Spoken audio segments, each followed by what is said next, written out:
ਸਤਿ ਸ਼੍ਰੀ ਅਕਾਲ ਜੀ ਸਾਰਿਆਂ ਨੂੰ। ਸਵਾਗਤ ਹੈ ਤੁਹਾਡਾ ਸਾਰਿਆਂ ਦਾ ਇਸ ਪਲੇਟਫਾਰਮ ਤੇ।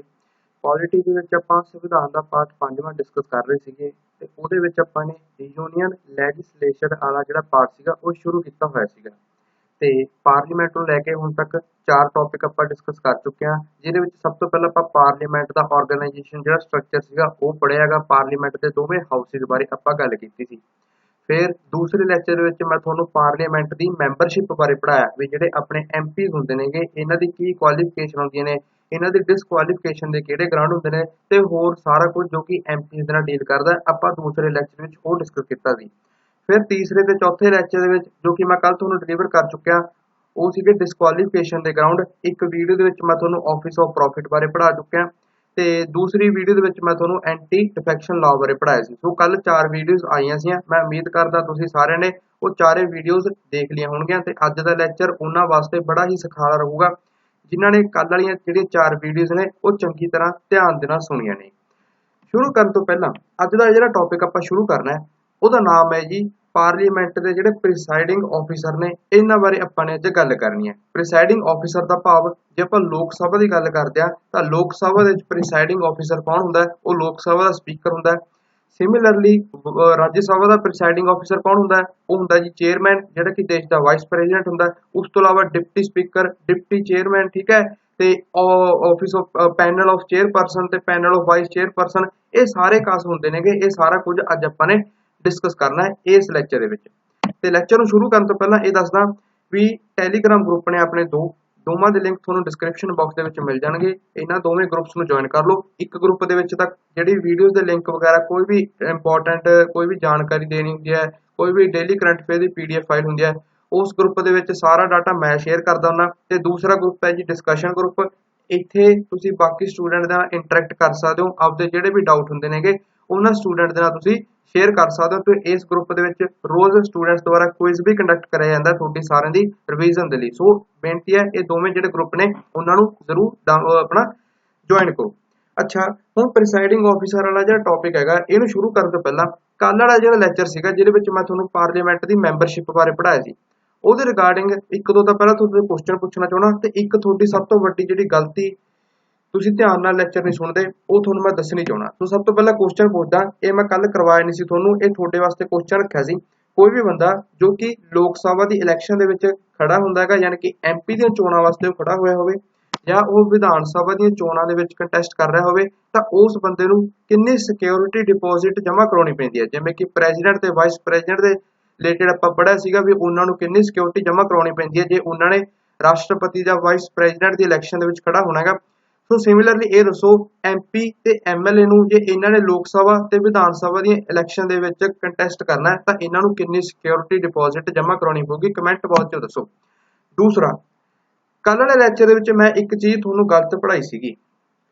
ਮੈਂ ਤੁਹਾਡੀ ਪ੍ਰੈਜ਼ੈਂਸ ਆਫ ਮਾਈਂਡ ਚੈੱਕ ਕਰਨਾ ਚਾਹੁੰਦਾ ਸੀਗਾ, ਕਿਸੇ ਨੇ ਵੀ ਮੈਨੂੰ ਕਮੈਂਟ ਬਾਕਸ ਦੇ ਵਿੱਚ ਟੋਕਿਆ ਨਹੀਂ। ਇੱਕ ਮਿੱਤਰ ਦਾ ਮੇਰੇ ਦਾ ਟੈਲੀਗ੍ਰਾਮ ਦੇ ਉੱਪਰ ਮੈਸੇਜ ਆਇਆ ਸੀ ਤੇ ਉਹਦੀ ਚਿੱਤੀ ਦੂਰ ਕਰਨ ਦੇ ਲਈ ਮੈਂ ਤੁਹਾਨੂੰ ਇਹ ਜਿਹੜੀ ਕੱਲ ਵਾਲੀ ਗਲਤੀ ਸੀਗੀ ਉਹ ਹੁਣ ਠੀਕ ਕਰਵਾਉਣ ਜਾ ਰਿਹਾ।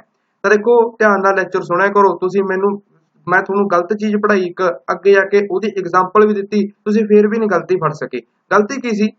ਤੁਹਾਨੂੰ ਮੈਂ ਜੋ ਦੱਸਿਆ ਸੀ ਵੀ ਸੰਵਿਧਾਨ ਨੇ ਪਾਰਲੀਮੈਂਟ ਨੂੰ ਇਹ ਪਾਵਰਾਂ ਦਿੱਤੀਆਂ ਵੀ ਉਹ ਜਿਹੜੇ ਮੈਂਬਰ ਆਫ ਪਾਰਲੀਮੈਂਟ ਨੇ ਉਹਨਾਂ ਦੇ ਲਈ ਕੁਝ ਐਡੀਸ਼ਨਲ ਕੁਆਲੀਫਿਕੇਸ਼ਨ ਵੀ ਡਿਟਰਮਾਈਨ ਕਰ ਸਕਦੇ ਨੇ। ਸੋ ਪਾਰਲੀਮੈਂਟ ਨੇ ਕੀ ਕੀਤਾ, ਫਿਰ ਪਾਰਲੀਮੈਂਟ ਰੀਪ੍ਰੈਜ਼ੈਂਟੇਸ਼ਨ ਆਫ ਪੀਪਲ ਐਕਟ 1951 ਲੈ ਗਈ ਤੇ ਉਹਦੇ ਵਿੱਚ ਕੁਝ ਐਡੀਸ਼ਨਲ ਕੁਆਲੀਫਿਕੇਸ਼ਨ ਪਾਰਲੀਮੈਂਟ ਨੇ ਲਿਖਤੀਆਂ। ਉਹ ਕੁਆਲੀਫਿਕੇਸ਼ਨ ਮੈਂ ਤੁਹਾਨੂੰ ਕੀ ਪੜ੍ਹਾਈਆਂ ਸੀ? ਮੈਂ ਤੁਹਾਨੂੰ ਪਹਿਲੀ ਕੁਆਲੀਫਿਕੇਸ਼ਨ ਪੜ੍ਹਾਈ ਵੀ ਰਾਜ ਸਭਾ ਦੇ ਵਿੱਚ ਪਹਿਲਾਂ ਇਹ ਹੁੰਦਾ ਸੀਗਾ 2003 ਤੋਂ ਪਹਿਲਾਂ ਵੀ ਜਿਹੜਾ ਵੀ ਬੰਦਾ ਰਾਜ ਸਭਾ ਦੇ ਵਿੱਚ ਮਤਲਬ ਕੰਟੈਸਟ ਕਰੂਗਾ, ਰਾਜ ਸਭਾ ਦੀ ਸੀਟ ਲੜੂਗਾ ਤਾਂ ਉਹ ਉਸੇ ਸੀਟ ਤੋਂ ਉਸੇ ਮਤਲਬ ਸਟੇਟ ਦਾ ਹੋਣਾ ਚਾਹੀਦਾ ਹੈਗਾ ਜਿਹੜੀ ਸਟੇਟ ਦੇ ਵਿੱਚ ਉਹਦੀ ਵੋਟ ਹੋਵੇ। ਬਟ 2003 ਤੋਂ ਬਾਅਦ ਇਹ ਕੰਡੀਸ਼ਨ ਚੱਕ ਦਿੱਤੀ ਗਈ ਤੇ ਰਾਜ ਸਭਾ ਦੇ ਵਿੱਚ ਜੇ ਕਿਸੇ ਬੰਦੇ ਨੇ MP ਬਣਨਾ ਤਾਂ ਉਹ ਕਿਸੇ ਵੀ ਸਟੇਟ ਦੇ ਵਿੱਚੋਂ ਚੁਣਿਆ ਜਾ ਸਕਦਾ। ਤੇ ਮੈਂ ਕੱਲ ਤੁਹਾਨੂੰ ਗਲਤ ਗੱਲ ਹੁਣ ਇੱਥੇ ਇਹ ਪੜ੍ਹਾਈ, ਮੈਂ ਤੁਹਾਨੂੰ ਇਹ ਕਿਹਾ ਵੀ ਲੋਕ ਸਭਾ ਦੇ ਵਿੱਚ ਇਹ ਕੰਡੀਸ਼ਨ ਨਹੀਂ ਹੈਗੀ। ਯਾਨੀ ਕਿ ਮੈਂ ਤੁਹਾਨੂੰ ਇਹ ਕਿਹਾ ਸੀਗਾ ਵੀ ਲੋਕ ਸਭਾ ਦੀ ਜੇ ਸੀਟ ਕਿਸੇ MP ਨੇ ਲੜਨੀ ਹੈ ਤਾਂ ਉਹ ਉਸੇ ਸਟੇਟ ਤੋਂ ਹੀ ਸੀਟ ਲੜੂਗਾ ਜਿਹੜੀ ਸਟੇਟ ਦੇ ਵਿੱਚ ਉਹਦੀ ਵੋਟ ਹੋਵੇ। ਇਹ ਤਾਂ ਗੱਲ ਗਲਤ ਹੈ। ਇਹ ਗੱਲ ਗਲਤ ਕਿਉਂ ਹੈ? ਉਹ ਤੁਹਾਨੂੰ ਮੈਂ ਜਦੋਂ ਰਾਹੁਲ ਗਾਂਧੀ ਵਾਲੀ ਐਗਜ਼ਾਮਪਲ ਦਿੱਤੀ ਸੀ ਵੀ ਰਾਹੁਲ ਗਾਂਧੀ ਤਾਂ ਪਹਿਲੇ ਹੀ 2 ਸਟੇਟਾਂ ਤੋਂ ਸੀਟ ਲੜ ਰਿਹਾ, ਇੱਕ ਅਮੇਠੀ UP ਤੋਂ ਸੀਟ ਲੜ ਰਿਹਾ ਉਹ, ਦੂਜੀ ਵਾਇਨਾਡ ਕੇਰਲਾ ਤੋਂ ਲੜ ਰਿਹਾ। ਤੁਹਾਡੇ ਤੋਂ ਉੱਥੇ गलती नहीं फड़ी गई। सो ਇਹ ਕੰਡੀਸ਼ਨ ਤੋਂ ਸਮਝਾਉਣ ਦਾ ਮਤਲਬ ਇਹ ਸੀਗਾ ਜਿਹੜੀ ਰਾਜ ਸਭਾ ਦੇ ਉੱਪਰ ਪਹਿਲਾਂ ਕੰਡੀਸ਼ਨ ਲਾਗੂ ਹੁੰਦੀ ਸੀ ਵੀ ਉਹ ਬੰਦਾ ਉਸੇ ਸਟੇਟ ਦਾ ਹੋਣਾ ਚਾਹੀਦਾ ਹੈ, ਉਸੇ ਸਟੇਟ ਦੀ ਉਹਦੀ ਵੋਟ ਹੋਣੀ ਚਾਹੀਦੀ ਹੈ ਜੇ ਉਹਨੇ ਰਾਜ ਸਭਾ ਦੇ ਵਿੱਚ ਚੁਣਿਆ ਜਾਣਾ। ਇਹ ਕੰਡੀਸ਼ਨ ਪਹਿਲਾਂ ਹੁੰਦੀ ਸੀ ਤੇ ਜਦੋਂ ਪਹਿਲਾਂ ਇਹ ਕੰਡੀਸ਼ਨ ਹੁੰਦੀ ਸੀ ਤਾਂ ਉਦੋਂ ਲੋਕ ਸਭਾ ਵਿੱਚ ਇਹੋ ਜਿਹੀ ਕੋਈ ਕੰਡੀਸ਼ਨ ਹੁੰਦੀ ਸੀ। ਇਹਦਾ ਮਤਲਬ ਇਹ ਹੈ ਲੋਕ ਸਭਾ ਦਾ ਐਮਪੀ ਕਿਤੋਂ ਵੀ ਆਪਣੀ ਸੀਟ ਲੜ ਸਕਦਾ। ਤੇ ਇੰਪੋਰਟੈਂਟ ਗੱਲ ਇਹ ਹੈ ਇਲੈਕਟੋਰਲ ਰਿਫਾਰਮਸ ਵਾਲਾ ਲੈਕਚਰ ਜੇ ਤੁਸੀਂ ਧਿਆਨ ਨਾਲ ਸੁਣਿਆ, ਉਸ ਇਲੈਕਟੋਰਲ ਰਿਫਾਰਮ ਦੇ ਵਿੱਚ ਇੱਕ ਚੇਂਜ ਇਹ ਵੀ ਕੀਤਾ ਗਿਆ ਸੀਗਾ ਵੀ ਜਿਹੜਾ ਵੀ ਬੰਦਾ ਇਲੈਕਸ਼ਨ ਲੜਦਾ ਹੈਗਾ ਚਾਹੇ ਲੋਕ ਸਭਾ ਦੀ ਚਾਹੇ ਵਿਧਾਨ ਸਭਾ ਦੀ, ਉਹ ਮੈਕਸਿਮਮ ਇੱਕ ਸਮੇਂ ਤੇ 2 ਸੀਟਾਂ ਦੇ ਉੱਪਰ ਇਲੈਕਸ਼ਨ ਲੜ ਸਕਦਾ ਹੈਗਾ। ਹੁਣ ਰਾਹੁਲ ਗਾਂਧੀ 2 ਸੀਟਾਂ ਦੇ ਉੱਪਰ ਇਲੈਕਸ਼ਨ ਲੜੇ, ਮੋਦੀ ਸਾਹਿਬ ਵਾਰਾਣਸੀ ਤੋਂ ਵੀ ਸੀਟ ਲੜਦੇ ਨੇ ਤੇ ਵਡੋਦਰਾ ਤੋਂ ਵੀ, ਗੁਜਰਾਤ ਦੇ ਵਡੋਦਰਾ ਤੋਂ ਵੀ ਉਹ ਸੀਟ ਲੜੇ ਸੀਗੇ। ਬਾਅਦ ਦੇ ਵਿੱਚ ਉਹਨਾਂ ਨੇ ਵਡੋਦਰਾ ਦੀ ਸੀਟ ਛੱਡਤੀ ਸੀਗੀ। ਠੀਕ ਹੈ, ਪੰਜਾਬ ਦੀ ਗੱਲ ਕਰਦੇ ਹਾਂ, ਕੈਪਟਨ ਸਾਹਿਬ ਪਟਿਆਲੇ ਤੋਂ ਵੀ ਸੀਟ ਲੜੇ ਸੀਗੇ ਵਿਧਾਨ ਸਭਾ ਦੀ ਤੇ ਬਾਦਲ ਸਾਹਿਬ ਦੇ ਵਿਰੁੱਧ ਬਠਿੰਡੇ ਤੋਂ ਅੱਗੇ ਕਿਹੜਾ ਬਾਦਲ, ਮੈਨੂੰ ਐ ਨਹੀਂ ਯਾਦ ਇਹਨੂੰ ਕਿੱਥੋਂ ਉਹਨਾਂ ਨੇ ਸੀਟ ਲੜੀ ਸੀਗੀ, ਉੱਥੋਂ ਵੀ ਉਹ ਸੀਟ ਲੜੇ ਸੀਗੇ। ਸੋ ਮੈਕਸਿਮਮ 2 ਸੀਟਾਂ ਤੇ ਉਹ ਲੜ ਸਕਦੇ ਨੇ ਤੇ ਕਿਤੋਂ ਵੀ ਲੜ ਸਕਦੇ ਨੇਗੇ, ਇਹ ਗੱਲ ਯਾਦ ਰੱਖਿਓ। ਵਿਧਾਨ ਸਭਾ ਦੀ ਗੱਲ ਇਹ ਹੈ, ਹੁਣ ਵਿਧਾਨ ਸਭਾ ਦੀ ਚੋਣਾਂ ਨੇ ਪੰਜਾਬ ਸਟੇਟ ਤੋਂ ਬਾਹਰ ਥੋੜੀ ਇਲੈਕਸ਼ਨ ਲੜੂਗਾ ਬੰਦਾ, ਪੰਜਾਬ 'ਚ ਹੀ ਕਿਸੇ ਵੀ 2 ਸੀਟਾਂ ਦੇ ਉੱਪਰ ਲੜ ਸਕਦਾ। ਜਿਵੇਂ ਕਿ ਭਗਵੰਤ ਮਾਨ ਉਹ ਸੰਗਰੂਰ ਤੋਂ ਵੀ ਲੜੇ ਸੀਗੇ ਤੇ ਜਲਾਲਾਬਾਦ ਤੋਂ ਵੀ ਉਹ ਸੀਟ ਲੜੇ ਸੀਗੇ, ਹਾਂ ਉੱਥੋਂ ਹਾਰ ਗਏ ਸੀਗੇ।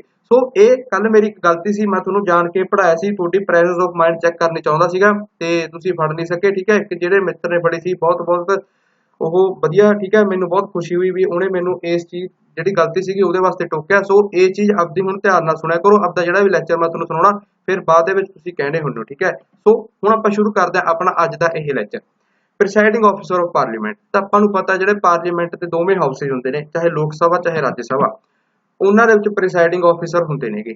ਠੀਕ ਹੈ ਜੀ, ਲੋਕ ਸਭਾ ਵਿੱਚ ਸਪੀਕਰ, ਡਿਪਟੀ ਸਪੀਕਰ ਤੇ ਉਸ ਤੋਂ ਹੇਠਾਂ ਪੈਨਲ ਆਫ ਚੇਅਰਪਰਸਨ ਹੁੰਦੇ ਨੇ। ਵੇਅਰ ਐਜ਼ ਰਾਜ ਸਭਾ ਵਿੱਚ ਚੇਅਰਮੈਨ, ਉਹ ਤੋਂ ਹੇਠਾਂ ਡਿਪਟੀ ਚੇਅਰਮੈਨ ਤੇ ਪੈਨਲ ਆਫ ਵਾਈਸ ਚੇਅਰਪਰਸਨ। ਇਹਨਾਂ ਸਾਰਿਆਂ ਬਾਰੇ ਆਪਾਂ ਨੇ ਅੱਜ ਡਿਸਕਸ ਕਰਨਾ ਹੈ। ਆਹ ਲੋਕ ਸਭਾ ਦੇਖੋ, ਇਹ ਫੋਟੋ ਤੁਸੀਂ ਲੋਕ ਸਭਾ ਦਾ ਗਰਾਊਂਡ ਦੇਖ ਰਹੇ ਹੋ। ਆਹ ਜਿਹੜਾ ਬੰਦਾ ਖੜਾ ਹੈ ਇਹ ਸਪੀਕਰ ਹੈ ਜੀ। ਇਹਦੇ ਮੂਹਰੇ ਜਿਹੜੇ ਆ ਟੇਬਲ ਲੱਗੇ ਹੋਏ ਨੇ, ਆਹ ਜਿਵੇਂ ਮੀਟਿੰਗ 'ਚ ਹੁੰਦਾ ਹੈਗਾ ਸਾਰਾ ਟੇਬਲ ਤੇ ਕੁਰਸੀਆਂ ਲੱਗੀਆਂ ਨੇ, ਇਹ ਬੰਦੇ ਕੌਣ ਨੇਗੇ? ਇਹ ਪੈਨਲ ਆਫ ਚੇਅਰਪਰਸਨ ਨੇ। ਤੇ ਆਹ ਜਿਹੜੀ ਪਹਿਲੀ ਰੋ ਹੈਗੀ ਇੱਥੇ ਜੇ ਬਹਿੰਦਾ ਹੁੰਦਾ ਹੈਗਾ ਡਿਪਟੀ ਸਪੀਕਰ। ਠੀਕ ਹੈ, ਸੋ ਇਹ ਲੋਕ ਸਭਾ ਦੇ ਕੰਟੈਕਸਟ 'ਚ ਹੈ। ਸਿਮਿਲਰਲੀ ਰਾਜ ਸਭਾ ਦੇ ਵਿੱਚ ਕੰਟੈਕਸਟ ਦੇ ਵਿੱਚ ਵੀ ਆਹ ਸੀਟਾਂ ਨੇ, ਇਹਨਾਂ ਸੀਟਾਂ ਬਾਰੇ ਹੀ ਅੱਜ ਆਪਾਂ ਨੇ ਗੱਲ ਕਰਨੀ ਹੈ। ਬਟ ਹੁਣ ਸਪੀਕਰ ਵਾਲਾ ਟੌਪਿਕ ਆਪਾਂ ਸ਼ੁਰੂ ਕਰਨਾ ਹੈ, ਉਹਦੇ ਤੋਂ ਪਹਿਲਾਂ ਆਪਾਂ ਨੂੰ ਇੱਕ ਹੋਰ ਬੰਦੇ ਬਾਰੇ ਪੜ੍ਹਨਾ ਪਊਗਾ। ਉਹ ਬੰਦੇ ਦਾ ਨਾਮ ਹੈ ਜੀ ਪ੍ਰੋ ਟੈਮ ਸਪੀਕਰ। ਇਹ ਪ੍ਰੋ ਟੈਮ ਸਪੀਕਰ ਬਾਰੇ ਆਪਾਂ ਸਮਝਾਂਗੇ, ਫੇਰ ਹੀ ਆਪਾਂ ਨੂੰ ਸਪੀਕਰ ਬਾਰੇ ਸਮਝ ਆਊਗਾ। ਤੇ ਹੁਣ ਜੇ ਸਪੀਕਰ, ਪ੍ਰੋ ਟੈਮ ਸਪੀਕਰ, ਇਹਨਾਂ ਸਾਰਿਆਂ ਬਾਰੇ ਸਮਝਣਾ ਆਪਾਂ ਇਹ ਐਗਜ਼ਾਮਪਲ ਮੰਨ ਕੇ ਚੱਲਦੇ ਹਾਂ ਵੀ ਹਾਲ ਹੀ ਦੇ ਵਿੱਚ ਵੋਟਾਂ ਹੋਈਆਂ ਨੇ ਲੋਕ ਸਭਾ ਦੀਆਂ, ਜਨਰਲ ਇਲੈਕਸ਼ਨ ਹੋਈਆਂ ਨੇ ਤੇ ਨਵੀਂ ਲੋਕ ਸਭਾ ਚੁਣੀ ਗਈ ਹੈ। ਤਾਂ ਉਦੋਂ ਕੀ ਹੁੰਦਾ ਹੈ? ਤਾਂ ਦੇਖੋ ਸੰਵਿਧਾਨ ਦੇ ਵਿੱਚ ਇਹ ਗੱਲ ਲਿਖੀ ਹੋਈ ਹੈ ਵੀ ਜਿਹੜਾ ਸਪੀਕਰ ਹੋਊਗਾ ਲਾਸਟ ਜਾਣੀ ਕਿ ਪਿਛਲੀ ਲੋਕ ਸਭਾ ਦਾ, ਉਹਨੂੰ ਆਪਦੀ ਸੀਟ ਇਮੀਡੀਏਟਲੀ ਛੱਡਣੀ ਪਊਗੀ ਜਦੋਂ ਨਵੀਂ ਲੋਕ ਸਭਾ ਜਿਹੜੀ ਚੁਣੀ ਗਈ ਹੋਵੇ ਉਹਦੀ ਪਹਿਲੀ ਮੀਟਿੰਗ ਹੋਵੇ। ਉਹਦੀ ਪਹਿਲੀ ਮੀਟਿੰਗ ਹੋਣ ਤੋਂ ਪਹਿਲਾਂ ਉਸ ਪੁਰਾਣੇ ਸਪੀਕਰ ਨੂੰ ਆਪਦੀ ਸੀਟ ਛੱਡਣੀ ਪਊਗੀ। ਇਹ ਗੱਲ ਸੰਵਿਧਾਨ ਦੇ ਵਿੱਚ ਲਿਖੀ ਹੋਈ ਹੈ। ਫਿਰ ਕੀ ਹੁੰਦਾ ਹੈ? ਤਾਂ therefore the president appoint a member of ਲੋਕ ਸਭਾ as the speaker pro tem। ਫਿਰ ਜਦੋਂ ਸਪੀਕਰ ਦੀ ਸੀਟ ਖਾਲੀ ਹੋ ਜਾਂਦੀ ਹੈ, ਲੋਕ ਸਭਾ ਚੁਣੀ ਗਈ, ਲੋਕ ਸਭਾ ਦੇ ਵਿੱਚ ਫਿਰ ਸਪੀਕਰ ਤਾਂ ਹੋਣਾ ਚਾਹੀਦਾ, ਤਾਂ ਉਦੋਂ ਕੀ ਹੁੰਦਾ ਹੈ? ਰਾਸ਼ਟਰਪਤੀ ਹੈ ਜਿਹੜਾ ਦੇਸ਼ ਦਾ, ਉਹ ਲੋਕ ਸਭਾ ਦੇ ਕਿਸੇ ਵੀ ਮੈਂਬਰ ਨੂੰ ਪ੍ਰੋ ਟਾਈਮ ਸਪੀਕਰ ਅਪਾਇੰਟ ਕਰ ਦਿੰਦਾ ਤੇ ਇਹਦੇ ਵਾਸਤੇ ਜਿਹੜਾ ਸੀਨੀਅਰ ਮੋਸਟ ਮੈਂਬਰ ਹੁੰਦਾ ਲੋਕ ਸਭਾ ਦਾ, ਉਹਨੂੰ ਅਕਸਰ ਚੁਣਿਆ ਜਾਂਦਾ ਹੈ। ਇੱਥੇ ਸੀਨੀਅਰ ਮੋਸਟ ਭਾਵ ਦਾ ਇਹ ਜਿਹੜਾ ਸ਼ਬਦ ਹੈ ਸੀਨੀਅਰ ਮੋਸਟ, ਇਹਦਾ ਭਾਵ ਇਹ ਨਹੀਂ ਹੈਗਾ ਵੀ ਉਹ ਬੰਦੇ ਦੀ ਉਮਰ ਜ਼ਿਆਦਾ ਹੈ। ਸੀਨੀਅਰ ਮੋਸਟ ਮੈਂਬਰ ਦਾ ਮਤਲਬ ਇਹ ਹੈ ਉਹ ਲੋਕ ਸਭਾ ਦੇ ਵਿੱਚ ਕਾਫੀ ਵਾਰ ਚੁਣਿਆ ਗਿਆ ਹੋਵੇ, ਉਹਨੂੰ ਤਜਰਬਾ ਕਾਫੀ ਹੋਵੇ, ਯਾਨੀ ਕਿ ਲੋਕ ਸਭਾ ਵਿੱਚ ਕਾਫੀ ਵਾਰ ਇਲੈਕਟ ਹੋਇਆ ਹੋਵੇ, ਉਹ ਸੀਨੀਅਰ ਮੋਸਟ ਮੈਂਬਰ ਹੁੰਦਾ ਹੈ। ਸੋ ਉਸ ਬੰਦੇ ਨੂੰ ਰਾਸ਼ਟਰਪਤੀ ਹੈਗਾ ਜਿਹੜਾ, ਉਹ ਪ੍ਰੋ ਟਾਈਮ ਸਪੀਕਰ ਅਪਾਇੰਟ ਕਰ ਦੂਗਾ ਤੇ ਇਸ ਪ੍ਰੋ ਟਾਈਮ ਸਪੀਕਰ ਦੀ ਜਿਹੜੀ ਓਥ ਹੈ ਉਹ ਵੀ ਰਾਸ਼ਟਰਪਤੀ ਦੁਆਰਾ ਹੀ ਐਡਮਿਨਿਸਟਰ ਕੀਤੀ ਜਾਂਦੀ ਹੈ। ਤੇ ਇਸ ਪ੍ਰੋ ਟਾਈਮ ਸਪੀਕਰ ਕੋਲ ਜਿਹੜੀਆਂ ਪਾਵਰਾਂ ਹੁੰਦੀਆਂ ਨੇ ਉਹ ਸਾਰੀਆਂ ਪਾਵਰਾਂ ਸੇਮ ਹੁੰਦੀਆਂ ਨੇ ਜਿਹੜੀਆਂ ਕਿ ਲੋਕ ਸਭਾ ਦੇ ਸਪੀਕਰ ਕੋਲ ਹੁੰਦੀਆਂ ਨੇ। ਤੇ ਇਹ ਲੋਕ ਸਭਾ ਜਦੋਂ ਨਵੀਂ ਚੁਣੀ ਗਈ ਹੋਵੇ ਉਹਦੀ ਜਿਹੜੀ ਪਹਿਲੀ ਸੀਟਿੰਗ ਹੁੰਦੀ ਹੈ, ਉਸ ਪਹਿਲੀ ਸੀਟਿੰਗ ਨੂੰ ਇਹ ਪ੍ਰੀਸਾਈਡ ਕਰਦਾ ਪ੍ਰੋ ਟਾਈਮ ਸਪੀਕਰ। ਤੇ ਇਹਦਾ ਕੰਮ ਕੀ ਆ? ਹੁਣ ਕੰਮ ਇਹਦਾ ਸਿਰਫ ਇਹ ਹੈਗਾ, ਜਿਹੜੇ ਨਵੇਂ ਲੋਕ ਸਭਾ ਦੇ ਮੈਂਬਰ ਇਲੈਕਟ ਹੋਏ ਹੁੰਦੇ ਨੇਗੇ ਉਹਨਾਂ ਨੂੰ ਸਹੁੰ ਚੁਕਵਾਉਣੀ, ਉਹਨਾਂ ਦੀ ਓਥ ਲੈਣੀ, ਜੋ ਕਿ ਮੈਂ ਕੱਲ ਤੁਹਾਨੂੰ ਦੱਸ ਚੁੱਕਿਆ ਸੀਗਾ ਵੀ ਪ੍ਰੋ ਟਾਈਮ ਸਪੀਕਰ ਵਾਲਾ ਟੌਪਿਕ ਆਊਗਾ। ਅੱਜ ਪ੍ਰੋ ਟਾਈਮ ਸਪੀਕਰ ਵਾਲਾ ਟੌਪਿਕ ਆ ਗਿਆ। ਇਹਦਾ ਕੰਮ ਇਹ ਹੈ, ਜਿਹੜੇ ਨਵੇਂ ਲੋਕ ਸਭਾ ਦੇ ਮੈਂਬਰ ਚੁਣੇ ਜਾਂਦੇ ਨੇਗੇ, 545 ਮੈਂਬਰ ਨੇ, 545 ਨੂੰ ਰਾਸ਼ਟਰਪਤੀ ਸਹੁੰ ਥੋੜੀ ਚੁਕਵਾਉਂਦਾ। ਕੱਲ ਆਪਾਂ ਕੀ ਪੜਿਆ ਸੀ? ਰਾਸ਼ਟਰਪਤੀ ਸਹੁੰ ਚੁਕਵਾਊਗਾ ਜਾਂ ਉਹਦੇ ਬਿਹਾਫ ਤੇ ਕੋਈ ਬੰਦਾ। ਸੋ ਉਹਦੇ ਬਿਹਾਫ ਤੇ ਬੰਦਾ ਕੌਣ ਹੁੰਦਾ? ਪ੍ਰੋ ਟਾਈਮ ਸਪੀਕਰ ਹੁੰਦਾ, ਜੋ ਕਿ ਉਹਨਾਂ 545 ਨੂੰ ਓਥ ਚੁਕਵਾਉਂਦਾ ਹੈਗਾ। ਸੋ ਪਹਿਲਾ ਕੰਮ ਤਾਂ ਮੇਨ ਕੰਮ ਇਹਦਾ ਇਹ ਹੈਗਾ दूसरा काम प्रो टैम स्पीकर का यह हैगा भी वो ਜਿਹੜੇ ਆਪਣਾ ਸਪੀਕਰ ਹੈਗਾ ਜਿਹੜਾ ਕਿ ਹਾਊਸ ਦਾ ਹੁਣ ਸਪੀਕਰ ਚੁਣਿਆ ਜਾਣਾ ਉਹਦੀਆਂ ਇਲੈਕਸ਼ਨਸ ਇਨੇਬਲ ਕਰ ਦਿੰਦਾ ਯਾਨੀ ਕਿ ਲੋਕ ਸਭਾ ਦੇ ਮੈਂਬਰ ਫਿਰ ਮਿਲ ਕੇ ਕਿਸੇ ਵੀ ਹਾਊਸ ਦੇ ਬੰਦੇ ਨੂੰ ਸਪੀਕਰ ਚੂਜ਼ ਕਰਦੇ ਨੇ ਇੱਥੇ ਤੱਕ ਗੱਲ ਕਲੀਅਰ ਤੇ ਕੱਲ ਇੱਕ ਤੁਹਾਨੂੰ ਮੈਂ ਡਿਫਰੈਂਸ ਇਹ ਵੀ ਦੱਸਦਾ ਸੀ ਵੀ ਜਿਹੜੇ ਕੈਬਨਿਟ ਮੰਤਰੀ ਹੁੰਦੇ ਨੇ ਕਿ ਕਾਉਂਸਲ ਆਫ ਮਿਨਿਸਟਰ ਮੰਤਰੀ ਪਰਿਸ਼ਦ ਹੁੰਦੇ ਨੇ ਉਹਨਾਂ ਨੂੰ ਓਥ ਰਾਸ਼ਟਰਪਤੀ ਚੁਕਾਉਂਦਾ ਤੇ ਰਾਸ਼ਟਰਪਤੀ ਦੇ ਬਿਹਾਫ ਤੇ ਕੋਈ ਬੰਦਾ ਜਿਹੜਾ ਹੁੰਦਾ ਹੈ ਪ੍ਰੋ ਟੈਮ ਸਪੀਕਰ ਹੀ ਹੁੰਦਾ ਹੈਗਾ ਇਹ ਬਾਕੀ ਜਿਹੜੇ ਲੋਕ ਸਭਾ ਦੇ ਮੈਂਬਰ ਹੁੰਦੇ ਨੇਗੇ ਉਹਨਾਂ ਨੂੰ ਇਹ ਓਥ ਚੁਕਾਉਂਦਾ ਇਹ ਗੱਲ ਹੋ ਗਈ ਤੁਹਾਨੂੰ ਕਲੀਅਰ ਸੋ ਜਦੋਂ ਨਵਾਂ ਸਪੀਕਰ ਇਲੈਕਟ ਹੋ ਜਾਂਦਾ ਹੈਗਾ ਠੀਕ ਹੈ ਪ੍ਰੋ ਟੈਮ ਸਪੀਕਰ ਦਾ ਕੰਮ ਖਤਮ ਹੁੰਦਾ ਨਵੇਂ ਮੈਂਬਰਸ ਨੂੰ ਇਹ ਸਹੁੰ ਚੁਕਵਾ ਦਿੰਦਾ ਤੇ ਸਪੀਕਰ ਦੇ ਜਿਹੜੇ ਇਲੈਕਸ਼ਨ ਹੋਣੇ ਹੁੰਦੇ ਨੇ ਉਹਨੂੰ ਇਨੇਬਲ ਕਰ ਦਿੰਦਾ ਹੈਗਾ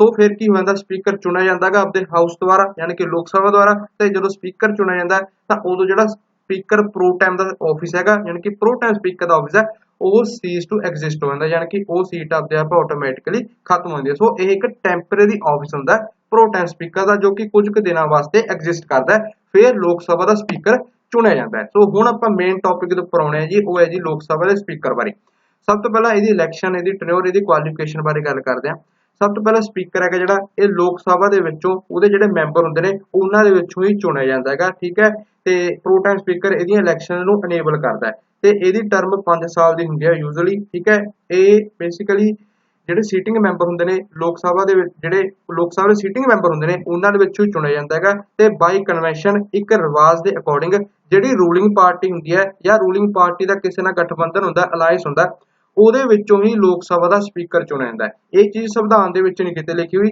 ਇਹ ਇੱਕ ਕਨਵੈਨਸ਼ਨ ਹੈਗੀ ਇਹ ਚੀਜ਼ਾਂ ਰਿਵਾਜ ਦੇ ਨਾਲ ਚੱਲ ਰਹੀਆਂ ਨੇ ਇਹਦਾ ਇਤਿਹਾਸ ਥੋੜਾ ਜਿਹਾ ਹੋਰ ਵੀ ਹੈ ਉਹ ਆਪਾਂ ਅੱਗੇ ਜਾ ਕੇ ਡਿਸਕਸ ਕਰਾਂਗੇ ਸੋ ਇਹ ਗੱਲ ਤੁਹਾਨੂੰ ਸਮਝ ਆ ਗਈ ਹੁਣ ਕੁਆਲੀਫਿਕੇਸ਼ਨ ਬਾਰੇ ਸੁਣੋ ਸਪੀਕਰ ਹੁੰਦਾ ਹੈ ਲੋਕ ਸਭਾ ਦਾ ਸਪੀਕਰ ਹੈ ਉਹ ਹੁੰਦਾ ਕੌਣ ਹੈ ਉਹ ਹੁੰਦਾ ਤਾਂ ਉਹ ਐਮਪੀਓ ਹੈ ਵੋਟਾਂ ਜਿੱਤ ਕੇ ਉਹ ਵੀ ਆਇਆ ਹੁੰਦਾ ਫੋਰ ਐਗਜ਼ਾਮਪਲ ਇਸ ਟਾਈਮ ਸਪੀਕਰ ਕੌਣ ਨੇ ਉਹਨੇ ਜੀ ਓਮ ਬਿਰਲਾ ਜੀ ਰਾਜਸਥਾਨ ਦੇ ਕੋਟਾ ਤੋਂ ਉਹ ਵੋਟਾਂ ਜਿੱਤ ਕੇ ਆਏ ਨੇਗੇ ਕੋਟਾ ਉਹਨਾਂ ਦੀ ਕਨਸਟੀਟੂਐਂਸੀ ਹੈ ਉੱਥੋਂ ਵੋਟਾਂ ਜਿੱਤ ਕੇ ਲੋਕ ਸਭਾ ਦੀਆਂ ਉਹ ਲੋਕ ਸਭਾ ਦੇ ਵਿੱਚ ਬਤੌਰ ਐਮਪੀ ਚੁਣੇ ਗਏ ਨੇ ਹੁਣ ਸਪੀਕਰ ਤਾਂ ਉਹ ਐਮਪੀ ਬਣਨ ਤੋਂ ਬਾਅਦ ਬਣੇ ਨੇ ਹੈਗੇ ਤਾਂ ਉਹ ਐਮਪੀ ਨੇ ਸੋ ਜਿਹੜੀਆਂ ਕੁਆਲੀਫਿਕੇਸ਼ਨ ਹੈ ਕਿ ਐਮਪੀ ਦੀਆਂ ਹੁੰਦੀਆਂ ਨੇ ਮੈਂਬਰ ਆਫ ਪਾਰਲੀਮੈਂਟ ਦੀਆਂ ਉਹੀ ਕੁਆਲੀਫਿਕੇਸ਼ਨਾਂ ਸਪੀਕਰ ਦੀਆਂ ਹੁੰਦੀਆਂ ਨੇਗੀਆਂ ਇਹਦੇ ਵਿੱਚ ਕੋਈ ਖਾਸ ਫਰਕ ਨਹੀਂ ਹੈਗਾ ਕੋਈ ਫਰਕ ਨਹੀਂ ਹੈਗਾ ਸਿਰਫ ਜੋ ਕੁਆਲੀਫਿਕੇਸ਼ਨ ਐਮਪੀ ਦੇ ਜਿਵੇਂ ਕਿ ਉਹਦੀ ਘੱਟੋ ਘੱਟ ਉਮਰ 25 ਸਾਲ ਹੋਣੀ ਚਾਹੀਦੀ ਹੈ ਤੇ ਬਾਕੀ ਕੁਆਲੀਫਿਕੇਸ਼ਨ ਹੈ ਐਮਪੀ ਵਾਸਤੇ ਚਾਹੀਦੇ ਨੇ ਉਹੀ ਕੁਆਲੀਫਿਕੇਸ਼ਨ ਆ ਸਪੀਕਰ ਦਿੰਦੇ ਨੇ ਇੱਥੇ ਜੇ ਐਗਜ਼ਾਮੀਨਰ ਤੁਹਾਨੂੰ ਕੱਲ ਨੂੰ ਉਲਝਾ ਲੇ ਤਾਂ ਉਲਝਣਾ ਨਹੀਂ ਹੈਗਾ ਅੱਗੇ ਗੱਲ ਕਰਦੇ ਹਾਂ ਕਹਿੰਦੇ whenever the office of speaker falls vacant the ਲੋਕ ਸਭਾ elect another member to fill the vacancy ਜਦੋਂ ਸਪੀਕਰ ਦੀ ਕੁਰਸੀ ਖਾਲੀ ਹੋ ਜਾਂਦੀ ਹੈ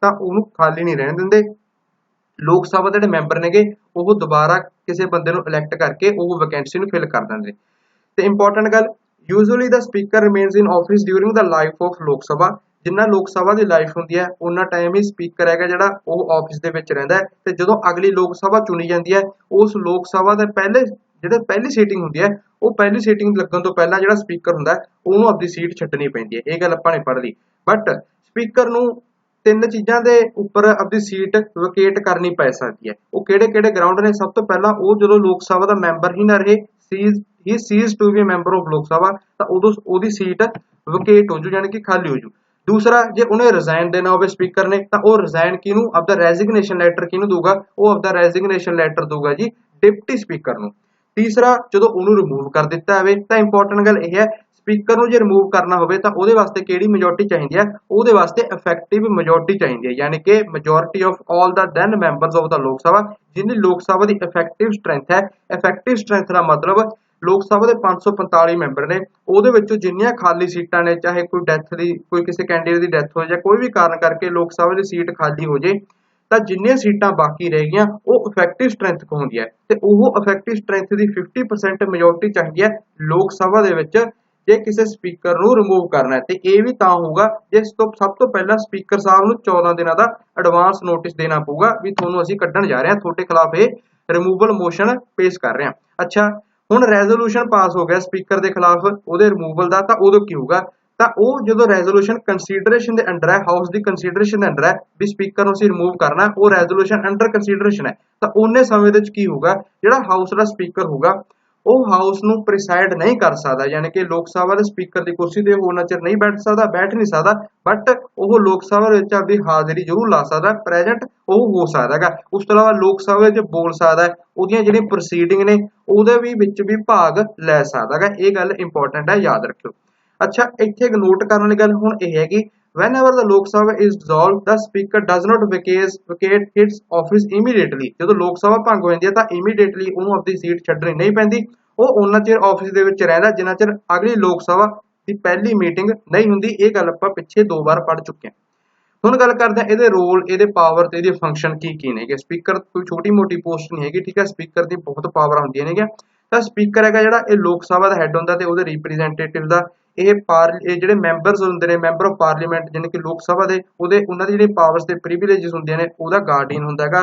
ਤੇ ਇਹ ਬੇਸਿਕਲੀ ਹਾਊਸ ਦਾ ਪ੍ਰਿੰਸੀਪਲ ਸਪੋਕਸਮੈਨ ਹੁੰਦਾ ਹੈਗਾ ਤੇ ਸਾਰੇ ਪਾਰਲੀਮੈਂਟਰੀ ਮੈਟਰ ਦੇ ਉੱਪਰ ਜਿਹੜੇ ਡਿਸੀਜਨ ਹੁੰਦੇ ਨੇ ਉਹ ਫਾਈਨਲ ਹੁੰਦੇ ਨੇਗੇ। ਆਪਦੀਆਂ ਪਾਵਰ ਸਪੀਕਰ 3 ਜਗ੍ਹਾ ਤੋਂ ਲੈਂਦਾ, ਕਿਹੜੀਆਂ? ਇੱਕ ਤਾਂ ਦੇਸ਼ ਦਾ ਸੰਵਿਧਾਨ, ਦੂਸਰਾ rules of procedure and conduct of business of Lok ਸਭਾ। ਇਸ ਕਿਤਾਬ ਦੇ ਵਿੱਚ ਲੋਕ ਸਭਾ ਦੇ ਕਿਵੇਂ ਲੋਕ ਸਭਾ ਦਾ ਬਿਜ਼ਨਸ ਰਨ ਹੋਊਗਾ ਉਹਦੇ ਸਾਰੇ ਰੂਲਸ ਲਿਖੇ ਹੋਏ ਨੇ। ਕਈ ਚੀਜ਼ਾਂ ਆਪਣੇ ਸੰਵਿਧਾਨ ਦੇ ਵਿੱਚ ਨਹੀਂ ਲਿਖੀਆਂ ਹੋਈਆਂ, ਜਿਹੜੀਆਂ ਇਸ ਰੂਲਸ ਆਫ ਬਿਜ਼ਨਸ ਜਿਹੜੀ ਇਹ ਬੁੱਕ ਹੈ ਇਹਦੇ ਵਿੱਚ ਲਿਖੀ ਹੋਈਆਂ ਨੇ। ਉਹ ਆਪਾਂ ਨੂੰ ਅੱਗੇ ਪਤਾ ਚੱਲੂਗਾ ਵੀ ਕਿਹੜੀ ਚੀਜ਼ ਸੰਵਿਧਾਨ ਦੇ ਵਿੱਚ ਹੈਗੀ ਹੈ, ਕਿਹੜੀ ਚੀਜ਼ ਸੰਵਿਧਾਨ 'ਚ ਨਹੀਂ ਹੈਗੀ। ਉਹ ਚੀਜ਼ਾਂ ਆਪਾਂ ਅਕਸਰ ਪੜ੍ਹਦੇ ਵੀ ਹਾਂ। ਤੀਸਰੀ, ਪਾਰਲੀਮੈਂਟਰੀ ਜਿਹੜੇ ਕਨਵੈਨਸ਼ਨ ਆ, ਪਾਰਲੀਮੈਂਟ ਦੇ ਜਿਹੜੇ ਰਿਵਾਜ ਚੱਲਦੇ ਆ ਰਹੇ ਨੇਗੇ ਉਹਨਾਂ ਤੋਂ ਵੀ ਸਪੀਕਰ ਆਪਦੀਆਂ ਪਾਵਰ ਲੈਂਦਾ ਹੈਗਾ। ਅੱਗੇ ਗੱਲ ਕਰਦੇ ਆ ਆਲ ਟੂਗੇਦਰ ਹੁਣ ਕਿਹੜੀਆਂ ਪਾਵਰਾਂ ਨੇ ਆਪਾਂ ਇਹ ਡਿਸਕਸ ਕਰ ਲਿਆ। ਸਭ ਤੋਂ ਪਹਿਲਾਂ ਮੇਨ ਕੰਮ ਹਾਊਸ ਦੇ ਵਿੱਚ ਜਿਹੜਾ ਡੈਕੋਰਮ ਹੈਗਾ, ਡੈਕੋਰਮ ਉਹਨੂੰ ਮੇਨਟੇਨ ਕਰਨਾ ਹੈਗਾ। ਡੈਕੋਰਮ ਨੂੰ ਮੇਨਟੇਨ ਕਰਨਾ ਇਹ ਸਪੀਕਰ ਦੀ ਪਾਵਰ ਹੈਗੀ, ਇਹ ਸਪੀਕਰ ਦੀ ਅਥਾਰਟੀ ਵੀ ਹੈਗੀ, ਠੀਕ ਹੈ। ਉਹਦਾ ਰੋਲ ਵੀ ਹੈਗਾ ਵੀ ਹਾਊਸ ਦੇ ਵਿੱਚ ਡਿਸਿਪਲਿਨ ਮੇਨਟੇਨ ਕਰਨ ਦਾ ਕੰਮ ਸਪੀਕਰ ਦਾ। ਆਪਾਂ ਅਕਸਰ ਦੇਖਦੇ ਹਾਂ ਬਿਰਲਾ ਸਾਹਿਬ, ਠੀਕ ਹੈ, ਕਦੇ ਕਿਸੇ ਐਮਪੀ ਨੂੰ ਤਾੜਦੇ ਨੇ ਵੀ ਚੁੱਪ ਕਰ ਜਾ, ਕਦੇ ਕਿਸੇ ਨੂੰ, ਠੀਕ ਹੈ। ਸੋ ਡੈਕੋਰਮ ਨੂੰ ਮੇਨਟੇਨ ਕਰਨ ਦਾ ਪਹਿਲੀ ਰਿਸਪੌਂਸਿਬਿਲਿਟੀ ਹੈਗੀ ਇਹਦੀ। ਤੇ ਇਹਦੇ ਰਿਗਾਰਡਿੰਗ ਜੇ ਉਹ ਕੋਈ ਵੀ ਐਕਸ਼ਨ ਲੈਂਦਾ ਤਾਂ ਉਹਦੀ ਪਾਵਰ ਹੈਗੀ, ਉਹ ਫਾਈਨਲ ਪਾਵਰ ਹੈਗੀ। ਯਾਨੀ ਕਿ ਜੇ ਕਿਸੇ ਐਮਪੀ ਕੋਈ ਜ਼ਿਆਦਾ ਖੱਦੂ ਪਾਵੇ ਤਾਂ ਉਹਨੂੰ ਕਹਿ ਵੀ ਸਕਦਾ ਵੀ ਚੱਲ ਹਾਊਸ ਤੋਂ ਬਾਹਰ। ਦੂਸਰੀ ਪਾਵਰ ਕਹਿੰਦੇ he is the final interpreter of the provision of constitution of India. ਦੂਸਰਾ rules of procedure and conduct of business of Lok Sabha. ਤੇ ਤੀਸਰਾ parliamentary precedents within the house. ਹੁਣ ਬੇਸਿਕਲੀ ਆਪਾਂ ਅਕਸਰ ਕੀ ਪੜ੍ਹਦੇ ਹਾਂ, ਸੰਵਿਧਾਨ ਦਾ ਜੇ ਇੰਟਰਪ੍ਰੇਟਰ ਆਪਾਂ ਗੱਲ ਕਰਦੇ ਹਾਂ ਤਾਂ ਫਾਈਨਲ ਇੰਟਰਪ੍ਰੇਟਰ ਸੰਵਿਧਾਨ ਦਾ ਕਿਹਨੂੰ ਕਹਿੰਦਾ? ਉਹ ਆਪਣੀ ਸੁਪਰੀਮ ਕੋਰਟ ਨੂੰ ਕਹਿੰਦਾ। ਬਟ ਜੇ ਲੋਕ ਸਭਾ ਦੀ ਗੱਲ ਕਰੀਏ, ਲੋਕ ਸਭਾ ਦੇ ਹਾਊਸ ਦੇ ਅੰਦਰ ਸੰਵਿਧਾਨ ਦਾ ਫਾਈਨਲ ਇੰਟਰਪ੍ਰੇਟਰ ਕੌਣ ਹੁੰਦਾ? ਜੇ ਤੁਹਾਡੇ ਤੋਂ ਇਹ ਕੁਐਸਚਨ ਪੁੱਛਿਆ ਜਾਵੇ ਤਾਂ ਉਹਦਾ ਆਨਸਰ ਹਮੇਸ਼ਾ ਉਸ ਹਾਊਸ ਦਾ ਪ੍ਰੈਸਾਈਡਿੰਗ ਆਫੀਸਰ ਹੋਊਗਾ, ਯਾਨੀ ਕਿ ਲੋਕ ਸਭਾ ਦੇ ਕੰਟੈਕਸਟ ਦੇ ਵਿੱਚ ਇੱਥੇ ਸਪੀਕਰ ਆਊਗਾ। ਇਹ ਬਹੁਤ ਇੰਪੋਰਟੈਂਟ ਗੱਲ ਹੈ, ਯਾਦ ਰੱਖਿਓ। ਅੱਗੇ ਸਪੀਕਰ ਹੈਗਾ ਜਿਹੜਾ ਉਹ ਹਾਊਸ ਦੀ ਜਿਹੜੀ ਮੀਟਿੰਗ ਹੁੰਦੀ ਹੈ ਉਹਨੂੰ ਸਸਪੈਂਡ ਕਰ ਸਕਦਾ, ਉਹਨੂੰ ਅਡਜਰਨ ਵੀ ਕਰ ਸਕਦਾ ਜੇ ਹਾਊਸ ਦੇ ਵਿੱਚ ਕੁਆਰਮ ਨਾ ਹੋਵੇ। ਕੁਆਰਮ ਦਾ ਮਤਲਬ ਹੁੰਦਾ ਹੈ ਜੀ ਘੱਟੋ ਘੱਟ ਮਿਨੀਮਮ ਕਿੰਨੀ ਗਿਣਤੀ ਹੋਣੀ ਚਾਹੀਦੀ ਹੈ ਜੇ ਉਹ ਹਾਊਸ ਦੇ ਜਿਹੜੀ ਸੀਟਿੰਗ ਹੈ, ਉਸ ਹਾਊਸ ਦੀ ਜਿਹੜੀ ਮੀਟਿੰਗ ਹੈ, ਸੈਸ਼ਨ ਹੈਗਾ ਉਹ ਲੱਗੂਗਾ। ਸੋ ਲੋਕ ਸਭਾ ਵਿੱਚ ਜਿਹੜਾ ਕੋਈ ਵੀ ਪਾਰਲੀਮੈਂਟ ਦਾ ਹਾਊਸ ਉਹਦੇ ਵਿੱਚ ਕੁਆਰਮ ਹੋਣਾ ਬਹੁਤ ਜ਼ਰੂਰੀ ਹੈ। ਉਹ ਕੁਆਰਮ ਹੁੰਦਾ ਕਿੰਨੇ ਹੈ? ਜਿੰਨਾ ਹਾਊਸ ਦੀ ਟੋਟਲ ਸਟਰੈਂਥ ਹੈ ਉਹਦੇ 1/10 ਮੈਂਬਰ ਹਮੇਸ਼ਾ ਪ੍ਰੈਜ਼ੈਂਟ ਚਾਹੀਦੇ ਨੇ ਜੇ ਹਾਊਸ ਦਾ ਸੈਸ਼ਨ ਲੱਗਣਾ ਹੋਵੇ, ਹਾਊਸ ਦੀ ਜੇ ਮੀਟਿੰਗ ਲੱਗਣੀ ਹੋਵੇ, ਨਹੀਂ ਹਾਊਸ ਸਸਪੈਂਡ ਕਰ ਦਿੱਤਾ ਜਾਂਦਾ ਹੈਗਾ। ਸਮਝ ਗਏ ਜੀ? 545 ਦਾ 10% ਕਰ ਦਿਓ, ਕਿੰਨਾ ਹੋ ਗਿਆ? ਉਹਨੇ ਮੈਂਬਰ ਘੱਟੋ ਘੱਟ ਚਾਹੀਦੇ ਹੀ ਚਾਹੀਦੇ ਨੇ ਲੋਕ ਸਭਾ ਵਿੱਚ। ਤੇ ਲੋਕ ਸਭਾ ਵਿੱਚ ਕਿਸੇ ਵੀ ਮੈਟਰ ਨੂੰ ਲੈ ਕੇ ਡਿਸਕਸ਼ਨ ਕਰਨੀ ਹੈ, ਯਾਨੀ ਕਿ ਲੋਕ ਸਭਾ ਵਿੱਚ ਮੀਟਿੰਗ ਅਟੈਂਡ ਕਰਨੀ ਹੈ ਮੈਂਬਰ ਆਫ ਪਾਰਲੀਮੈਂਟ ਨੇ। ਅੱਗੇ ਗੱਲ ਕਰਦੇ ਹਾਂ, ਸਪੀਕਰ ਹੈਗਾ ਜਿਹੜਾ ਉਹ ਕਦੇ ਵੀ ਪਹਿਲੇ ਇੰਸਟੈਂਸ ਦੇ ਵਿੱਚ ਵੋਟ ਨਹੀਂ ਪਾਉਂਦਾ। ਪਹਿਲੇ ਇੰਸਟੈਂਸ ਦੇ ਵਿੱਚ ਵੋਟ ਪਾਉਣ ਦਾ ਮਤਲਬ ਹੁੰਦਾ ਫੋਰ ਐਗਜ਼ਾਮਪਲ ਪਾਰਲੀਮੈਂਟ ਦੇ ਵਿੱਚ ਕਿਸੇ ਮੈਟਰ ਉੱਪਰ ਵੋਟਿੰਗ ਹੋ ਰਹੀ ਹੈ, ਕੋਈ ਬਿੱਲ ਪਾਸ ਕਰਾਉਣਾ ਹੈ, ਉਸ ਮੈਟਰ ਦੇ ਉੱਪਰ ਉਸ ਬਿੱਲ ਨੂੰ ਪਾਸ ਕਰਾਉਣ ਲੱਗੇ ਵੋਟਿੰਗ ਹੋ ਰਹੀ ਹੈ ਪਾਰਲੀਮੈਂਟ ਦੇ ਵਿੱਚ, ਤਾਂ ਸਪੀਕਰ ਇੱਥੇ ਪਹਿਲੇ ਇੰਸਟੈਂਸ ਦੇ ਵਿੱਚ ਵੋਟ ਨਹੀਂ ਪਾਉਂਦਾ। ਵੇਅਰ ਹੈ ਜਿਹੜੇ ਆਮ ਐਮਪੀ ਨੇਗੇ, ਚਾਹੇ ਮਿਨਿਸਟਰ ਨੇ ਚਾਹੇ ਆਮ ਐਮਪੀ ਨੇ, ਉਹ ਤਾਂ ਵੋਟ ਪਾਉਂਦੇ ਨੇਗੇ, ਆਪਾਂ ਅਕਸਰ ਦੇਖਦੇ ਹਾਂ ਉਹਨੂੰ ਪਹਿਲਾ ਇੰਸਟੈਂਸ ਕਹਿ ਦਿੰਦੇ ਨੇ। ਬਟ ਸਪੀਕਰ ਪਹਿਲੇ ਇੰਸਟੈਂਸ ਕਦੇ ਵੀ ਵੋਟ ਨਹੀਂ ਪਾਉਂਦਾ ਜਦੋਂ ਵੀ ਪਾਰਲੀਮੈਂਟ ਦੇ ਵਿੱਚ ਕੋਈ ਇਹੋ ਜਿਹਾ ਮੈਟਰ ਦੇ ਉੱਪਰ ਵੋਟਿੰਗ ਹੋ ਰਹੀ ਹੋਵੇ। ਇਹਦੇ ਕੋਲ ਇੱਕ ਤਰ੍ਹਾਂ ਦੀ ਸਪੈਸ਼ਲ ਵੋਟ ਹੁੰਦੀ ਹੈ, ਉਸ ਵੋਟ ਨੂੰ ਕਾਸਟਿੰਗ ਵੋਟ ਕਹਿੰਦੇ ਨੇ। ਇਹ ਕਾਸਟਿੰਗ ਵੋਟ ਕਦੋਂ ਵਰਤੀ ਜਾਂਦੀ ਹੈ? ਇਹ ਉਦੋਂ ਵਰਤੀ ਜਾਂਦੀ ਹੈ ਜਦੋਂ ਕਿਸੇ ਮੈਟਰ ਦੇ ਉੱਪਰ ਟਾਈ ਹੋ ਜੇ। ਫਾਰ ਐਗਜ਼ਾਮਪਲ ਪਾਰਲੀਮੈਂਟ ਦੇ ਵਿੱਚ ਕਿਸੇ ਮੈਟਰ ਦੇ ਉੱਪਰ ਵੋਟਿੰਗ ਹੋ ਰਹੀ ਹੈ, ਹੁਣ ਵੋਟਿੰਗ ਹੋ ਗਈ 50% ਬੰਦੇ ਹਾਂ ਉਸ ਬਿੱਲ ਦੇ ਪੱਖ ਚ ਨੇ ਵੀ ਇਹ ਬਿੱਲ ਪਾਸ ਹੋਣਾ ਚਾਹੀਦਾ ਹੈ ਤੇ 50% ਬੰਦੇ ਉਹਦੇ ਨਾ ਚ ਨੇ, ਯਾਨੀ ਕਿ ਟਾਈ ਹੋ ਗਿਆ। ਹੁਣ ਟਾਈ ਹੋ ਗਿਆ ਇਹਦਾ ਮਤਲਬ ਕੋਈ ਪ੍ਰੋਪਰ ਡਿਸੀਜਨ ਨਹੀਂ ਲਿਆ ਜਾ ਸਕਦਾਗਾ ਵੀ ਉਹ ਬਿੱਲ ਪਾਸ ਹੋਊਗਾ ਜਾਂ ਨਹੀਂ, ਤਾਂ ਫਿਰ ਉਦੋਂ ਸਪੀਕਰ ਦੀ ਵੋਟ ਮੰਨੀ ਜਾਂਦੀ ਹੈ। ਉਦੋਂ ਸਪੀਕਰ ਫਿਰ ਉਦੋਂ ਵੋਟ ਪਾਉਂਦਾ, ਉਹਨੂੰ ਕਾਸਟਿੰਗ ਵੋਟ ਕਹਿੰਦੇ ਨੇ। ਜੇ ਸਪੀਕਰ ਉਸ ਬਿੱਲ ਦੇ ਪੱਖ 'ਚ ਵੋਟ ਪਾ ਦੇ ਯੈਸ ਕਰਦੇ ਤਾਂ ਉਹ ਬਿੱਲ ਪਾਸ ਹੋ ਜਾਊਗਾ। ਜੇ ਸਪੀਕਰ ਉਸ ਬਿੱਲ ਦੇ ਅਗੇਂਸਟ ਵੋਟ ਪਾ ਦੇ ਨੋ ਦੇ ਅਗੇਂਸਟ ਮਤਲਬ ਕਰਦੇ ਤਾਂ ਉਹ ਬਿੱਲ ਉੱਥੇ ਡੈਡ ਹੋ ਜਾਊਗਾ, ਠੀਕ ਹੈ। ਸੋ ਇਹਨੂੰ ਕਾਸਟਿੰਗ ਵੋਟ ਕਹਿੰਦੇ ਨੇ ਤਾਂ ਕਿ ਡੈਡਲੌਕ ਨੂੰ ਰਿਜ਼ੋਲਵ ਕਰਿਆ ਜਾਵੇ। ਅੱਗੇ ਗੱਲ ਕਰਦੇ ਹਾਂ, ਹੁਣ ਇੰਪੋਰਟੈਂਟ ਗੱਲ ਇਹ ਹੈ ਇਹ ਪਹਿਲੇ ਇੰਸਟੈਂਸ 'ਚ ਵੋਟ ਪਾਉਂਦਾ ਨਹੀਂ, ਇਹਦੇ ਕੋਲ ਕਾਸਟਿੰਗ ਵੋਟ ਹੁੰਦੀ ਹੈ ਜਦੋਂ ਟਾਈ ਹੋ ਜੇ। ਬਟ ਇੱਕ ਇੰਸਟੈਂਸ ਦੇ ਵਿੱਚ ਇੱਕ ਕੇਸ ਦੇ ਵਿੱਚ ਇਹ ਪਹਿਲੇ ਇੰਸਟੈਂਸ ਦੇ ਵਿੱਚ ਵੋਟ ਪਾ ਸਕਦਾ ਹੈਗਾ। ਬਹੁਤ ਇੰਪੋਰਟੈਂਟ ਹੈ। ਉਹ ਕਿਹੜਾ ਕੇਸ ਹੈ? ਉਹ ਕੇਸ ਹੈਗਾ ਜੀ ਜਦੋਂ ਉਹਨੂੰ ਰਿਮੂਵ ਕਰਨਾ ਹੋਵੇ, ਯਾਨੀ ਕਿ ਜਦੋਂ ਉਹਦੇ ਖਿਲਾਫ ਰਿਮੂਵਲ ਮੋਸ਼ਨ ਪੇਸ਼ ਹੋਇਆ ਹੋਵੇ ਤਾਂ ਉਦੋਂ ਸਪੀਕਰ ਪਹਿਲੇ ਇੰਸਟੈਂਸ ਦੇ ਵਿੱਚ ਵੋਟ ਪਾ ਸਕਦਾ ਹੈਗਾ। ਇਹਨੂੰ ਆਪਦੇ ਆਪ ਨੂੰ ਬਚਾਉਣ ਦਾ ਮੌਕਾ ਦਿੱਤਾ ਜਾਂਦਾ ਵੀ ਤੂੰ ਆਪਦੇ ਹੱਕ ਦੇ ਵਿੱਚ ਵੋਟ ਪਾ ਸਕਦਾ ਹੈਗਾ, ਤੈਨੂੰ ਰਿਮੂਵ ਨਾ ਕੀਤਾ ਜਾਵੇ। ਸਿਰਫ ਇਹੀ ਇੱਕ ਕੰਡੀਸ਼ਨ ਹੁੰਦੀ ਹੈ ਜਦੋਂ ਉਹ ਪਹਿਲੇ ਇੰਸਟੈਂਸ ਦੇ ਵਿੱਚ ਵੋਟ ਪਾ ਸਕਦਾ ਹੈ। ਤੇ ਇਹ ਕੰਡੀਸ਼ਨ ਨੂੰ ਹਾਲੇ ਤੁਸੀਂ ਯਾਦ ਰੱਖਿਓ, ਇਹ ਅੱਗੇ ਫੇਰ ਰਿਪੀਟ ਹੋਗੀ ਵਾਈਸ ਪ੍ਰੈਜ਼ੀਡੈਂਟ ਯਾਨੀ ਕਿ ਚੇਅਰਮੈਨ ਦੀ ਜਦੋਂ ਪੋਸਟ ਨੂੰ ਲੈ ਕੇ, ਉਦੋਂ ਆਪਾਂ ਇਸ ਕੰਡੀਸ਼ਨ ਨੂੰ ਫੇਰ ਡਿਸਕਸ ਕਰਾਂਗੇ। ਅੱਗੇ ਗੱਲ ਕਰਦੇ ਹਾਂ ਪਾਰਲੀਮੈਂਟ ਦੀ ਕਈ ਵਾਰ ਜੁਆਇੰਟ ਸੀਟਿੰਗ ਹੋ ਜਾਂਦੀ ਹੈ। ਜੁਆਇੰਟ ਸੀਟਿੰਗ ਵਾਲਾ ਟੌਪਿਕ ਅਲੱਗ ਆਊਗਾ, ਆਪਾਂ ਡਿਟੇਲ ਦੇ ਵਿੱਚ ਉਦੋਂ ਸਮਝਾਂਗੇ, ਬਟ ਇੱਥੇ ਯਾਦ ਰੱਖ ਲਓ ਕੋਈ ਬਿੱਲ ਜਦੋਂ ਪਾਰਲੀਮੈਂਟ ਦੇ ਦੋਵੇਂ ਹਾਊਸ ਦੇ ਵਿੱਚ ਪਾਸ ਨਹੀਂ ਹੋ ਰਿਹਾ ਵੀ ਕਿਸੇ ਗੱਲੋਂ ਡੈਡਲੋਕ ਹੋ ਜਾਂਦਾ ਹੈਗਾ, ਤਾਂ ਉਦੋਂ ਉਸ ਡੈਡਲੋਕ ਨੂੰ ਰਿਮੂਵ ਕਰਨ ਦੇ ਲਈ ਪਾਰਲੀਮੈਂਟ ਦੀ ਸਾਂਝੀ ਸੀਟਿੰਗ ਬੁਲਾਈ ਜਾਂਦੀ ਹੈ ਤੇ ਜਿਹੜਾ ਦੇਸ਼ ਦਾ ਪ੍ਰੈਜ਼ੀਡੈਂਟ ਹੈ ਉਹ ਜੁਆਇੰਟ ਸੀਟਿੰਗ ਨੂੰ ਸਮਨ ਕਰਦਾ ਹੈ ਤੇ ਉਸ ਜੁਆਇੰਟ ਸੀਟਿੰਗ ਨੂੰ ਪ੍ਰੈਸਾਈਡ ਕੌਣ ਕਰਦਾ ਹੈ? ਉਹ ਕਰਦਾ ਜੀ ਸਪੀਕਰ। ਅੱਛਾ, ਜੇ ਸਪੀਕਰ ਐਬਸੈਂਟ ਹੋਵੇ ਤਾਂ ਫਿਰ ਪ੍ਰੈਸਾਈਡ ਕੌਣ ਕਰੂਗਾ? ਫਿਰ ਲੋਕ ਸਭਾ ਦਾ ਡਿਪਟੀ ਸਪੀਕਰ। ਅੱਛਾ, ਜੇ ਡਿਪਟੀ ਸਪੀਕਰ ਵੀ ਐਬਸੈਂਟ ਹੋਵੇ ਫਿਰ ਕੌਣ ਪ੍ਰੈਸਾਈਡ ਕਰੂਗਾ?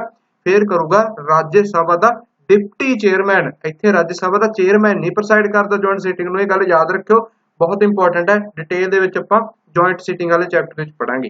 ਅੱਗੇ ਗੱਲ ਕਰਦੇ ਹਾਂ ਜਿਹੜਾ ਸਪੀਕਰ ਹੁੰਦਾ ਹੈ ਉਹ ਹਾਊਸ ਜਾਣੀ ਕਿ ਲੋਕ ਸਭਾ ਦੀ ਸੀਕ੍ਰੇਟ ਸੀਟਿੰਗ ਵੀ ਅਲਾਉ ਕਰ ਸਕਦਾ ਹੈਗਾ ਜਿਹੜਾ ਉਸ ਹਾਊਸ ਦਾ ਲੀਡਰ ਹੋਵੇ, ਤਾਂ ਕਿ ਕੋਈ ਇਹੋ ਜਿਹਾ ਸੀਕ੍ਰੇਟ ਮੈਟਰ ਹੋਵੇ ਜਿਹਦੇ ਵਾਸਤੇ ਕੋਈ ਬਾਹਰੋਂ ਬੰਦਾ ਪਾਰਲੀਮੈਂਟ ਦੀ ਜਿਹੜੀ ਪ੍ਰੋਸੀਡਿੰਗ ਦੇਖਣ ਕਈ ਵਾਰ ਆ ਜਾਂਦੇ ਨੇ, ਆਪਾਂ ਅਕਸਰ ਸੁਣਦੇ ਹਾਂ। ਫੋਰ ਐਗਜ਼ਾਮਪਲ ਸੰਗਰੂਰ ਦੇ ਕੋਈ ਵੀ ਪਹਿਲਾਂ ਐਮਪੀ ਹੁੰਦੇ ਸੀਗੇ ਸਿੰਗਲਾ ਸਾਹਿਬ, ਵਿਜੇਂਦਰ ਸਿੰਘ ਸਿੰਗਲਾ, ਠੀਕ ਹੈ, ਬਹੁਤ ਸਮੇਂ ਪੁਰਾਣੀ ਗੱਲ ਹੈ।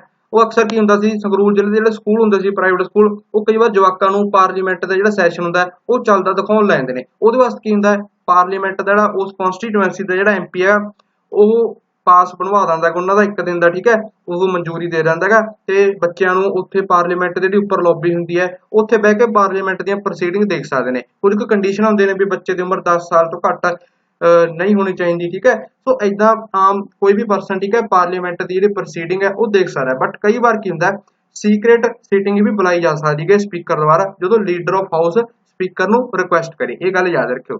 ਅੱਗੇ ਗੱਲ ਕਰਦੇ ਹਾਂ ਸਪੀਕਰ ਕੋਲ ਇੱਕ ਇੰਪੋਰਟੈਂਟ ਪਾਵਰ ਬਹੁਤ ਹੈ, ਬਹੁਤ ਵੱਡੀ ਪਾਵਰ ਹੈ, ਉਹ ਇਹ ਹੈ ਕੋਈ ਵੀ ਬਿੱਲ ਜਿਹੜਾ ਪਾਰਲੀਮੈਂਟ ਦੇ ਵਿੱਚ ਜਾਣਾ ਹੋਵੇ, ਉਹ ਬਿੱਲ ਜੇ ਮਨੀ ਬਿੱਲ ਜੇ ਉਸ ਬਿੱਲ ਨੂੰ ਸਪੀਕਰ ਇੱਕ ਵਾਰ ਕਹਿ ਦੇ ਵੀ ਇਹ ਬਿੱਲ ਮਨੀ ਬਿੱਲ ਹੈ ਤਾਂ ਉਹ ਡਿਸੀਜਨ ਉਹਦਾ ਫਾਈਨਲ ਹੈ, ਯਾਨੀ ਕਿ ਹੀ decide whether a bill is money bill or not and his decision on this question is final। ਇਹ ਉਹਦਾ ਪੱਕਾ ਡਿਸੀਜਨ ਹੈ ਜੇ ਕਿਸੇ ਬਿੱਲ ਨੂੰ ਸਪੀਕਰ ਕਹਿ ਦੇ ਵੀ ਇਹ ਮਨੀ ਬਿੱਲ ਹੈ। ਹੁਣ ਇਹ ਮਨੀ ਬਿੱਲ ਕੀ ਹੁੰਦਾ ਆਪਾਂ ਅੱਗੇ ਪੜਾਂਗੇ ਜਦੋਂ ਵੇਰੀਅਸ ਟਾਈਪਸ ਆਫ ਬਿਲਸ ਬਾਰੇ ਆਪਾਂ ਡਿਸਕਸ ਕਰਾਂਗੇ। ਅੱਗੇ ਗੱਲ ਕਰਦੇ ਹਾਂ ਕਹਿੰਦੇ ਜਦੋਂ ਐਂਟੀ ਡਿਫੈਕਸ਼ਨ ਦੇ ਮੈਟਰ ਦੇ ਉੱਪਰ ਕਿਸੇ ਐਮਪੀ ਦੇ ਉੱਪਰ ਮੈਡਲ ਪਿਆ ਹੋਵੇ ਤਾਂ ਉਸ ਬੰਦੇ ਨੂੰ ਡਿਸਕੁਆਲੀਫਾਈ ਕਰਨ ਦੀ ਪਾਵਰ ਕਿਹਦੇ ਕੋਲ ਹੈ? ਉਹ ਹੈ ਜੀ ਸਪੀਕਰ ਕੋਲ, ਠੀਕ ਹੈ। ਜੇ ਲੋਕ ਸਭਾ ਦੀ ਗੱਲ ਹੋਵੇ ਤਾਂ ਸਪੀਕਰ ਉਸ ਬੰਦੇ ਨੂੰ ਡਿਸਕੁਆਲੀਫਾਈ ਕਰ ਸਕਦਾ ਹੈ ਸੰਵਿਧਾਨ ਦਾ ਜਿਹੜਾ 10ਵਾਂ ਸ਼ਡਿਊਲ ਹੈ ਉਹਦੇ ਪ੍ਰੋਵੀਜ਼ਨ ਦੇ ਅਕੋਰਡਿੰਗ।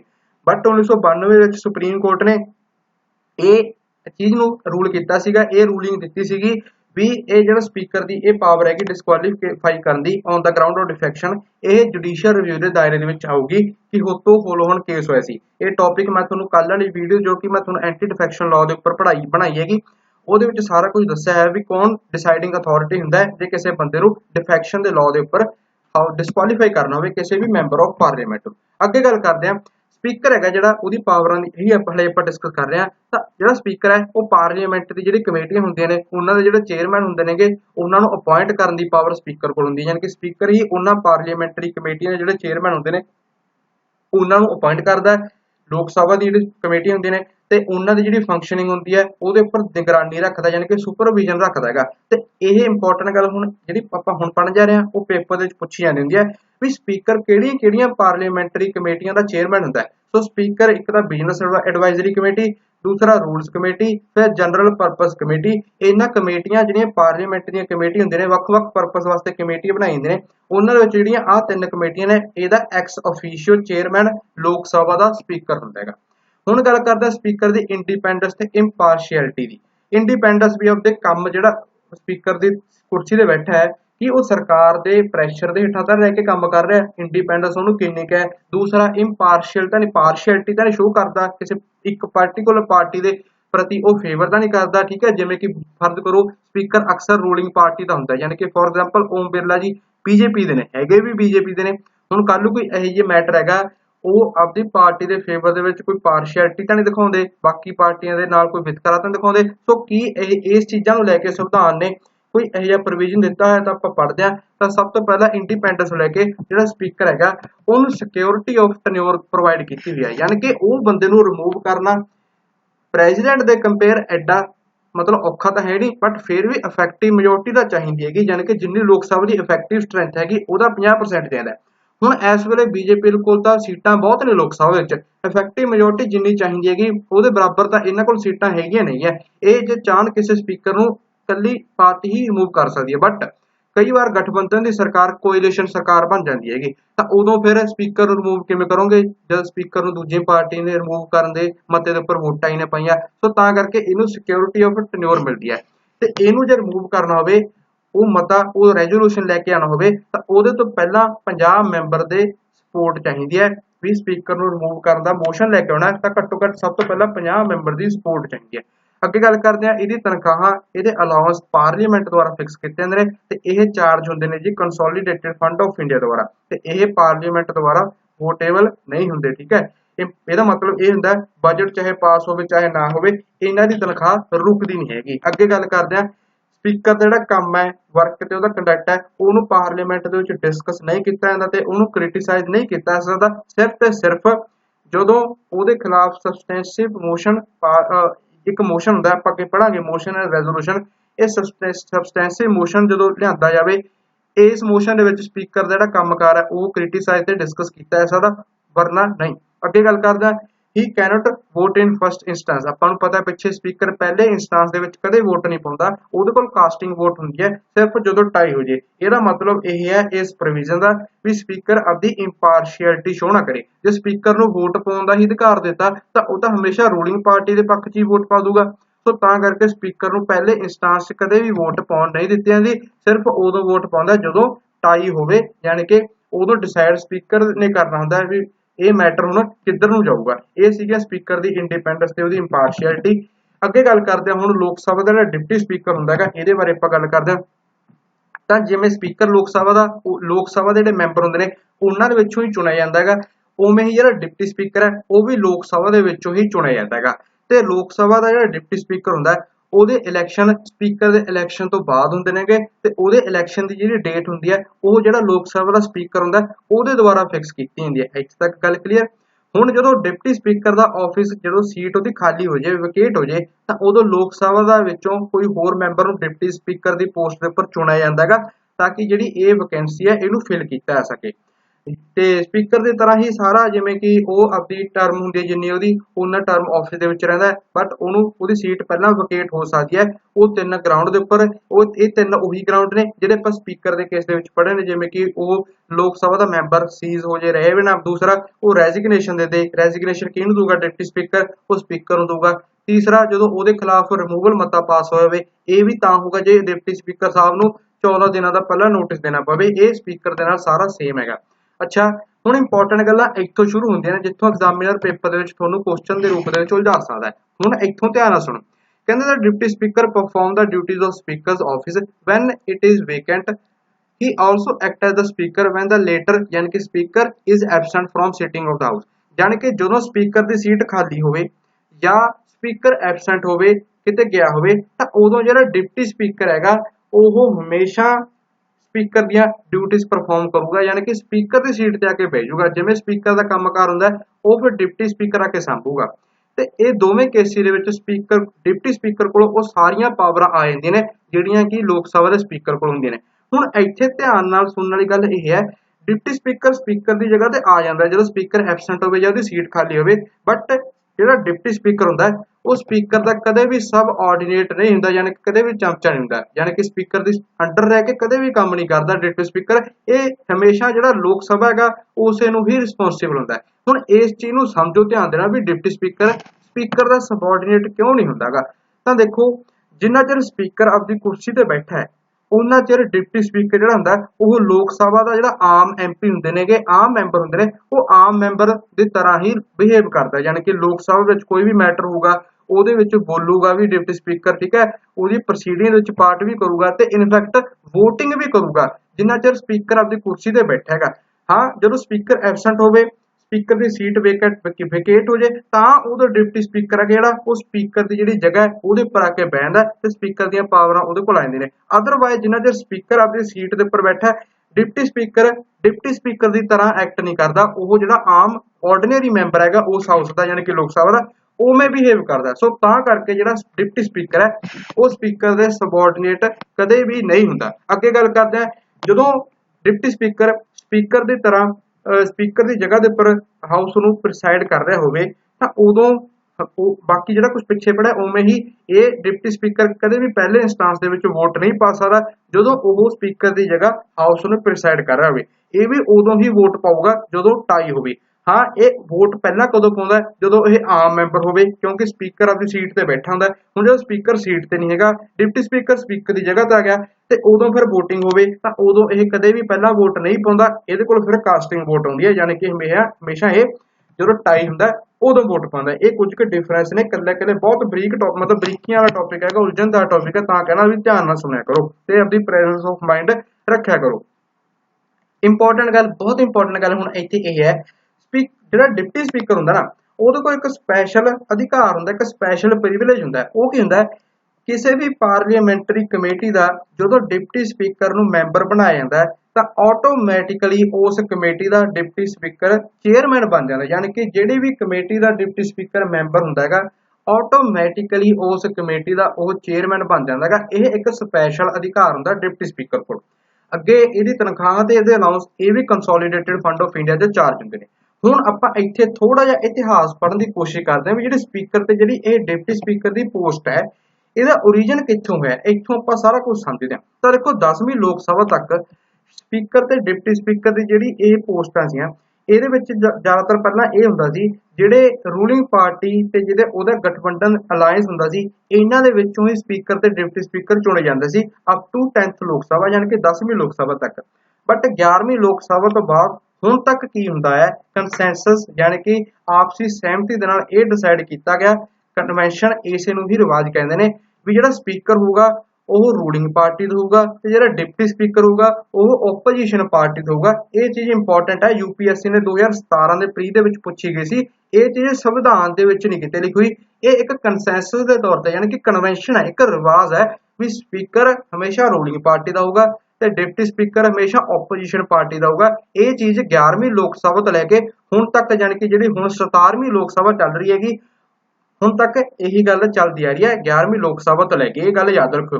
ਅੱਛਾ ਹੁਣ ਜਿਹੜਾ ਸਪੀਕਰ ਤੇ ਡਿਪਟੀ ਸਪੀਕਰ ਜਦੋਂ ਆਪਦੇ ਆਫਿਸ ਦੇ ਵਿੱਚ ਚਾਰਜ ਅਸਿਊਮ ਕਰਦੇ ਨੇ ਤਾਂ ਇਹ ਥੋੜੀ ਵੀ ਉਹਨਾਂ ਨੂੰ ਸਪੈਸ਼ਲ ਅੱਡ ਓਥ ਲੈਣੀ ਪੈਂਦੀ ਹੈ। ਸਪੀਕਰ ਤੇ ਡਿਪਟੀ ਸਪੀਕਰ ਆਫਟਰ ਆਲ ਹੁੰਦੇ ਤਾਂ ਮੈਂਬਰ ਆਫ ਪਾਰਲੀਮੈਂਟ ਹੀ ਨੇ, ਸੋ ਜਿਹੜੀ ਓਥ ਮੈਂਬਰ ਆਫ ਪਾਰਲੀਮੈਂਟ ਚੱਕਦਾ ਉਹੀ ਓਥ ਸਪੀਕਰ ਤੇ ਡਿਪਟੀ ਸਪੀਕਰ ਚੱਕਦੇ ਨੇ। ਇਹਨਾਂ ਨੂੰ ਸਪੀਕਰ ਤੇ ਡਿਪਟੀ ਸਪੀਕਰ ਦੇ ਤੌਰ ਤੇ ਅੱਡ ਓਥ ਨਹੀਂ ਖਵਾਈ ਜਾਂਦੀ। ਇਹ ਬਹੁਤ ਇੰਪੋਰਟੈਂਟ ਗੱਲ ਹੈ, ਧਿਆਨ ਚ ਰੱਖੋ। अच्छा ਹੁਣ ਪਤਾ ਹੈ ਆਪਾਂ ਨੂੰ 1919 ਦੇ ਵਿੱਚ ਗਵਰਨਮੈਂਟ ਆਫ ਇੰਡੀਆ ਐਕਟ ਆਇਆ ਸੀ ਜਿਹਨੂੰ ਮੌਂਟੇਗ ਕਲੈਮਸਫੋਰਡ ਰਿਫਾਰਮਸ ਵੀ ਕਿਹਾ ਜਾਂਦਾ ਹੈ। ਇਸ ਐਕਟ ਨੇ ਸਪੀਕਰ ਤੇ ਡਿਪਟੀ ਸਪੀਕਰ ਦਾ ਜਿਹੜਾ ਆਫਿਸ ਸੀਗਾ ਇਹ ਇੰਸਟੀਟਿਊਸ਼ਨ ਸੀ ਇਹ ਕ੍ਰੀਏਟ ਕੀਤੇ ਸੀ। ਹਾਂ ਉਦੋਂ ਸਪੀਕਰ ਨੂੰ ਸਪੀਕਰ ਤੇ ਡਿਪਟੀ ਸਪੀਕਰ ਨੂੰ ਡਿਪਟੀ ਸਪੀਕਰ ਨਹੀਂ ਕਿਹਾ ਜਾਂਦਾ ਸੀ, ਉਦੋਂ ਇਹਨਾਂ ਨੂੰ ਪ੍ਰੈਜ਼ੀਡੈਂਟ ਤੇ ਡਿਪਟੀ ਪ੍ਰੈਜ਼ੀਡੈਂਟ ਕਿਹਾ ਜਾਂਦਾ ਸੀਗਾ। ਤੇ ਅੱਗੇ ਗੱਲ ਕਰਦੇ ਹਾਂ 1921 ਤੋਂ ਪਹਿਲਾਂ ਕੀ ਹੁੰਦਾ ਸੀ ਗਵਰਨਰ ਜਨਰਲ ਜਿਹੜਾ ਹੁੰਦਾ ਸੀਗਾ ਗਵਰਨਰ ਜਨਰਲ ਆਫ ਇੰਡੀਆ ਉਹ ਜਿਹੜੀ ਸੈਂਟਰਲ ਲੈਜਿਸਲੇਟਿਵ ਕਾਉਂਸਲ ਹੁੰਦੀ ਸੀ ਉਹਦੀਆਂ ਮੀਟਿੰਗਸ ਨੂੰ ਪ੍ਰੈਸਾਈਡ ਕਰਦਾ ਸੀ। ਬਟ 1921 ਤੋਂ ਬਾਅਦ ਇਹ ਪੋਸਟਾਂ ਕ੍ਰੀਏਟ ਕਰਤੀਆਂ ਪ੍ਰੈਜ਼ੀਡੈਂਟ ਤੇ ਡਿਪਟੀ ਪ੍ਰੈਜ਼ੀਡੈਂਟ ਦੀਆਂ।